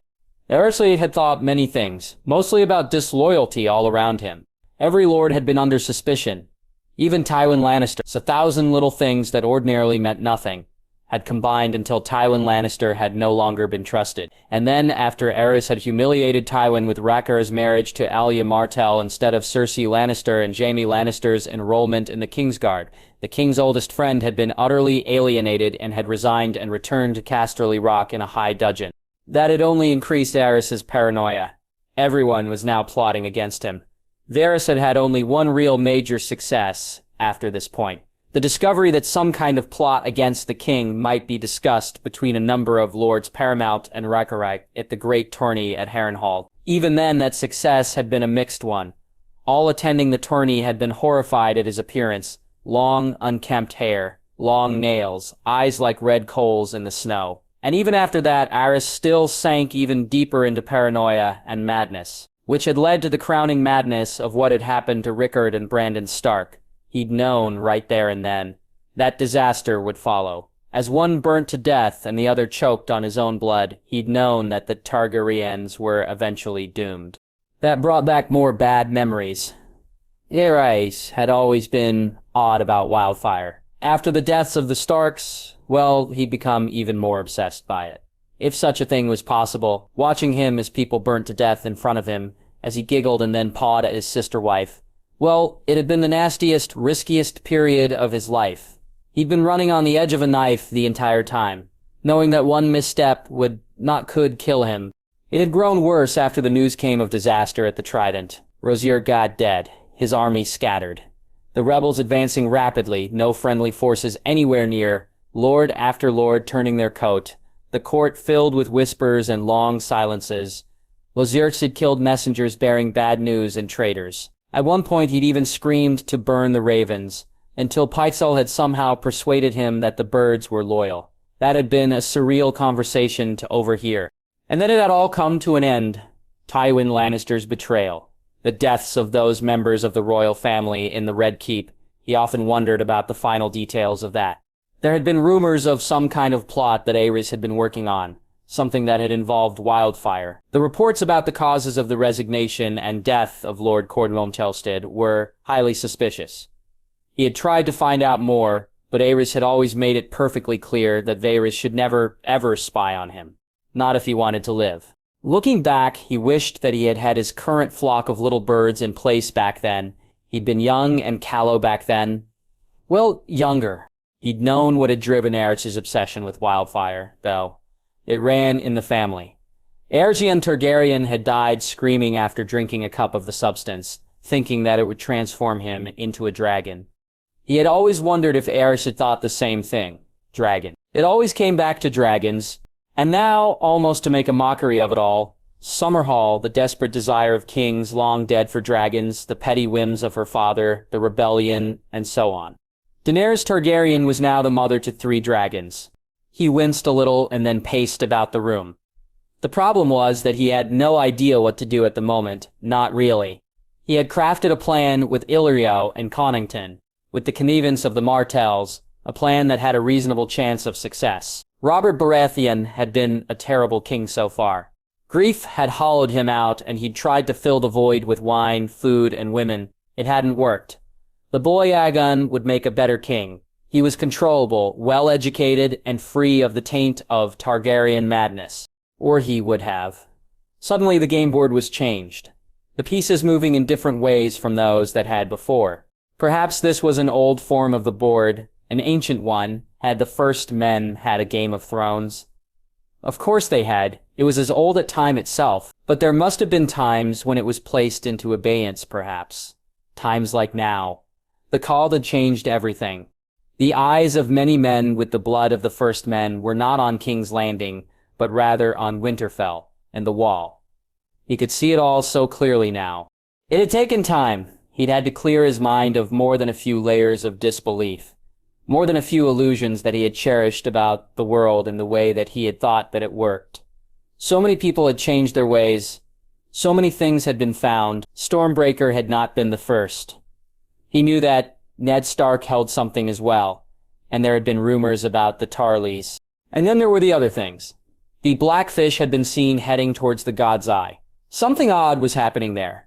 Fighting was one thing, but there were also reports of men and women dressed in green with antlered hoods. The green men were stirring for the first time in centuries. Something was happening at Raventry Hall, something to do with the supposedly dead heart tree there. Something old was stirring, something ancient even by the standards of Essos.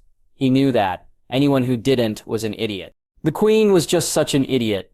Of all the players in the game, she was the least likely to recognize that the game had changed.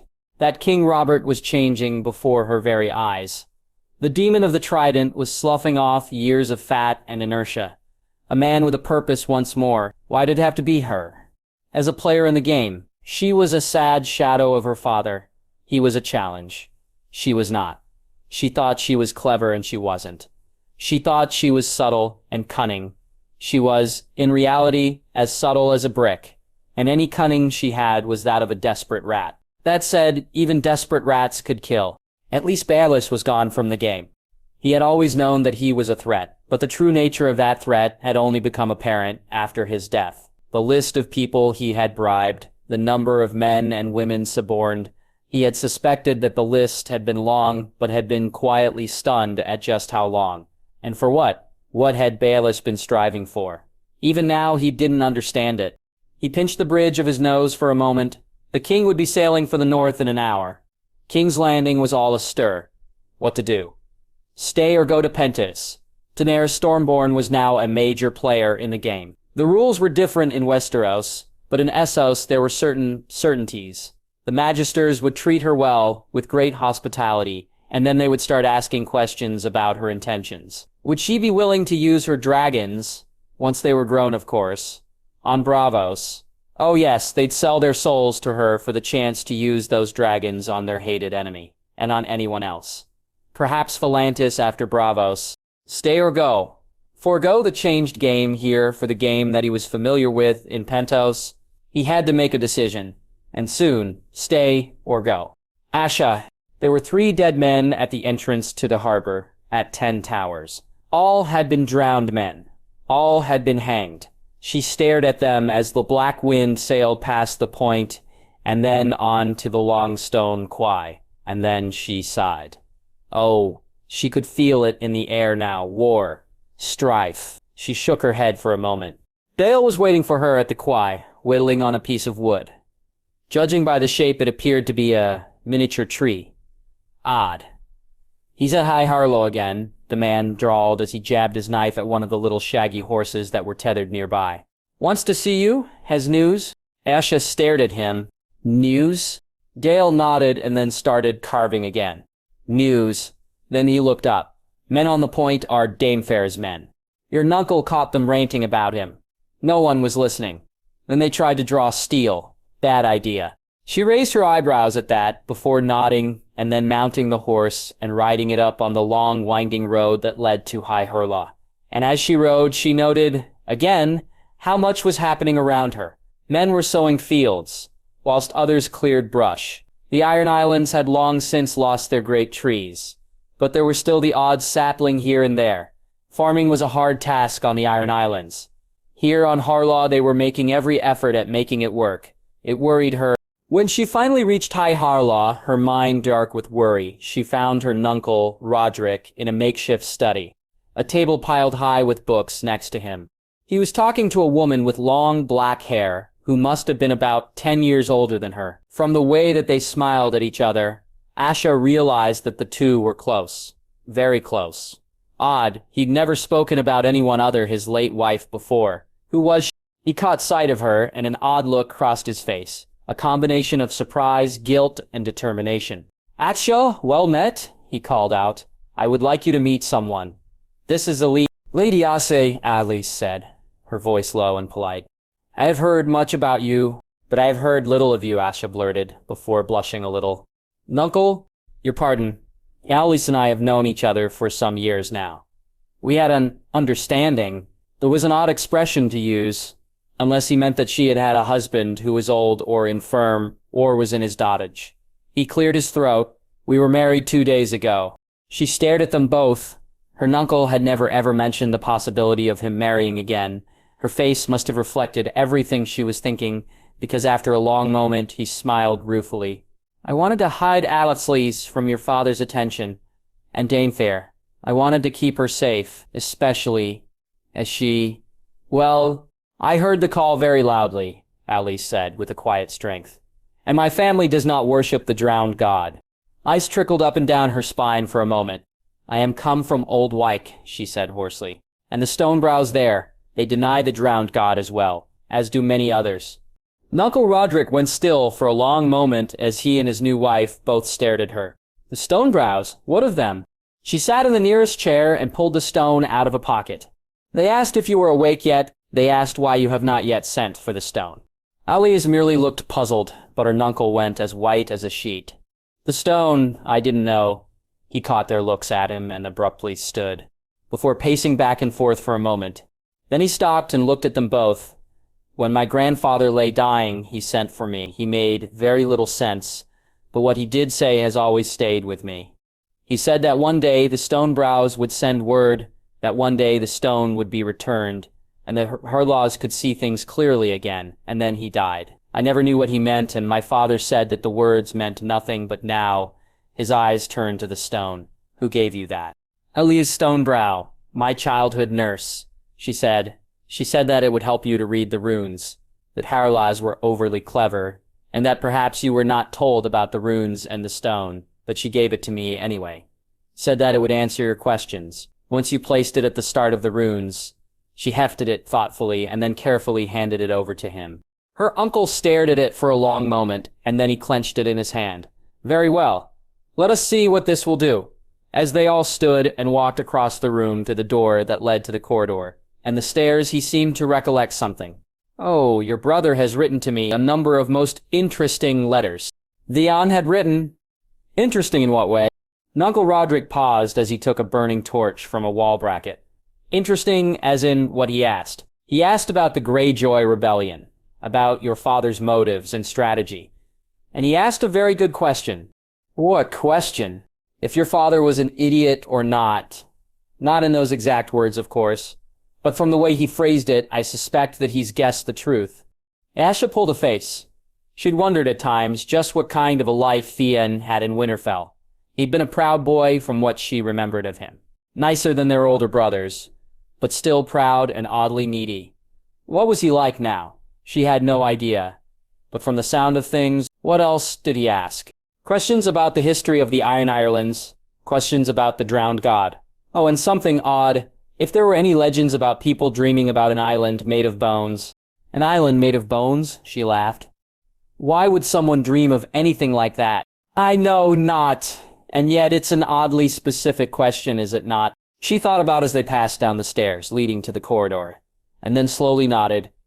Mayhaps, she said reluctantly. But what did he mean?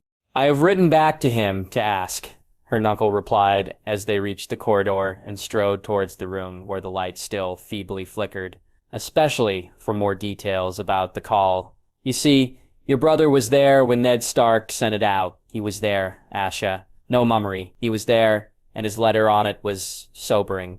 They trooped into the room, and Asha stared at the flickering runes with disquiet. She suddenly had the oddest feeling that her life was about to change in ways that she did not understand. I must read that letter, she said in a hoarse voice. We need more information on what happened. Uncle Roderick was peering at the wall where the runes started, and then he gave a surprised grunt. There is a place for this, he muttered as he lifted the burning brand closer to the wall. Asha looked closely and could suddenly see a depression in the wall next to the first line. The reader reached out his hand and, after juggling it around a few times hesitantly, finally slid the stone into the wall. Nothing happened for a long moment, and just as she was starting to almost hope that this was all a mistake, something flared within the stone, as if a part of the sun had been trapped in its heart and was now making a bid for freedom. Brighter and brighter it shone. And then suddenly the lines through the runes seemed to shimmer and fade, and the runes themselves suddenly blazed with light. So much so that Asha and the others all raised their hands to their eyes for a long moment, as the room seemed to almost shake with something that she couldn't describe. When she opened her eyes again and peeked through her fingers, she gasped. The light had diminished, but it was still clear, and she looked about the walls in astonishment. The runes could now be read, all of them. Uncle Roderick and Elise were already at the wall where the runes started, reading and muttering to each other as what certain runes meant, and she watched them for a moment. Those two seemed a good match. They were both fascinated by the runes. Then she frowned. The other two were silent now, and as she watched, they continued to read the runes, but grew more and more pale by the moment. Now the looks were filled with shock and even perhaps horror. In fact, Uncle Roderick was more than pale as he reached the end wall. He was gray, and his hands shook as if he was about to have an apoplexy. Asha, bring wine and a cup at once. The command came from Elise, who was watching him worriedly, and even though she was not used to taking orders from anyone, Asha ran when she heard that note of command. Ran as if her life depended on it. Up the stairs she dashed, along the corridor, and into the room where she had met the others. There was a jug of wine on the table, with a stopper in the top, along with a couple of rather battered goblets, and she grabbed them all and returned, trying to hurry at the stairs but not to break her neck. She found them both by the door, still pale and wan, but Uncle Roderick's hands had stopped shaking. That said, they both fell upon the wine with grim but thankful looks at her. Both swallowed a goblet of wine almost in an instant, and then they both stared at the runes again. "I never dreamed," Aes muttered, only to be cut off by Uncle Roderick. "No one did. No one could. This is as bad as I had feared. We must guard this room with our lives, because our lives depend on it. Damn fair. If he knew what was said in these runes, then he would kill anyone who read them, before burning this place down to the bedrock to destroy it." "Aye," Alice muttered shakily. "That he would. But what now?" "Nuncle," Asha broke in. "What do they say? You acted like a man suffering from a palsy when you rid them." There was a pause as the other looked at each other, and then her nuncle directed a long and intense look at her that made her feel deeply uneasy. She'd seen that look on his face before, but directed at others. It was the look he gave people that he was measuring up. "Are you sure you want to know?" he asked the question in a low and intent voice. "You will not be the same after I tell you what the runes say. You may never be the same ever again." She looked at him and then at the runes and then again back at him. Tell me. He paused for a moment and then he nodded before handing his knife over to Elise. Guard the door if you please. We must not be overheard. She nodded back choppily and then went over to the entrance. Asher watched all of this with a deepening unease before looking at her nuncle as he walked back to the start of the runes and then gesturing at her to join him. These runes, he said in a low and intent voice, were carved by my ancestor. It says so. Here. And his hand gestured at a section of runes. The Harla, it says. It's an older name than I ever dared consider. Rune Speaker, or Rune Carver is the translation, I think, and it tells a terrible tale. He took a deep and shuddering breath into his lungs for a moment and then let it out again. The old gods are many, and there was once an additional one. But this one was twisted, became twisted, was wrong, became obsessed with death in the fight against the others, until he went, well, mad.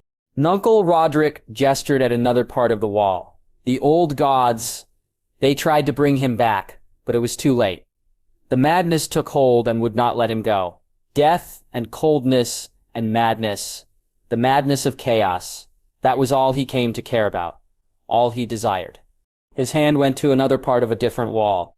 So they cast him out, he said in a voice like ashes, out into the darkness of the sea, and the abyss that lies below it, populated by cold and terrible things that we know not. The old gods rejected him and condemned him to death in that darkness.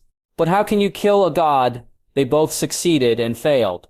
Succeeded in driving him away, but failed in killing him. It sent him into that final pit of madness and despair, all so close to death. Not that that worried his followers, and he did have followers. Dark souls amongst the first men they were, bitter and twisted themselves. They fled the mainland to follow his spirit, because as they said, what is dead can never die, but rises again harder and stronger. She whispered the words in total horror. She felt cold all of a sudden, cold and clammy, and she heard the glugging noise as he filled a goblet with wine and thrust it into her unresisting hands. Drink, it was a command that she could not disobey, and she gulped down every drop before coughing a little. Not a fine vintage, but it mattered not. Nuncle, she started to say in a voice filled with despair. This time he overrode her. The runes are clear, Asha, very clear. That's why they must have been hidden. They tell of the fall of the drowned god and the arrival of his followers in these islands. They came here and they slowly converted or subverted the first men here, until they controlled what became the Iron Islands, and could openly worship their mad god. The last words were said as if they pained him. The old way, the Ironborn way. It feeds him, or what's left of him. Death, destruction, rape, pain, mutilation. Don't look at me like that, Asha. You know what your uncle Euron was noted for before his banishment. From the reports I've heard of him, he's still a monster. He ran his hands over his face, as if wiping something away. Far. Well now, as I said, the room must be guarded. I will copy the tale that the runes tell. He paused. There is something else. The runes say, well, they say that the end of the Junted God will come when the Stark in Winterfell wields his fist against him. In one of Theon's letters, well, he wrote that Ned Stark had found something in Winterfell, the weapon of his ancestors. A mace. It has a name, the Fist of Winter. She needed another mug of wine after this. If she had been horror-struck before, she was now terrified. What will happen? She asked the question in a faint, low voice. I will send word of this discovery to various people. Lords that I trust absolutely. Here on Harlaw. I think I must also send word to the Stonebrows to say that the Harlaw is awake. And then, well, I think you know what I must do. Will you stand with me or against me? She looked at the runes again, and then saw the look that her nuncle was giving her. There was concern in it, but also an implacable will. She knew that he would always do the right thing, no matter what it cost. But she also knew something else. Old Wok had changed something in her, and now this room had pushed her again. It was still an agonizing decision to make. Nuncle Roderick would be fighting Danfair. She cared not what happened to Danfair, as he was a religious lunatic with blood all over his hands, but he was also a cunning beast, and he had the ear of Father. But then was Father any better, really? Was he wise in planning to attack the North in revenge for his defeat? Was he really an idiot? And what would happen with Theon? She swallowed, and then she made her choice. I stand with you.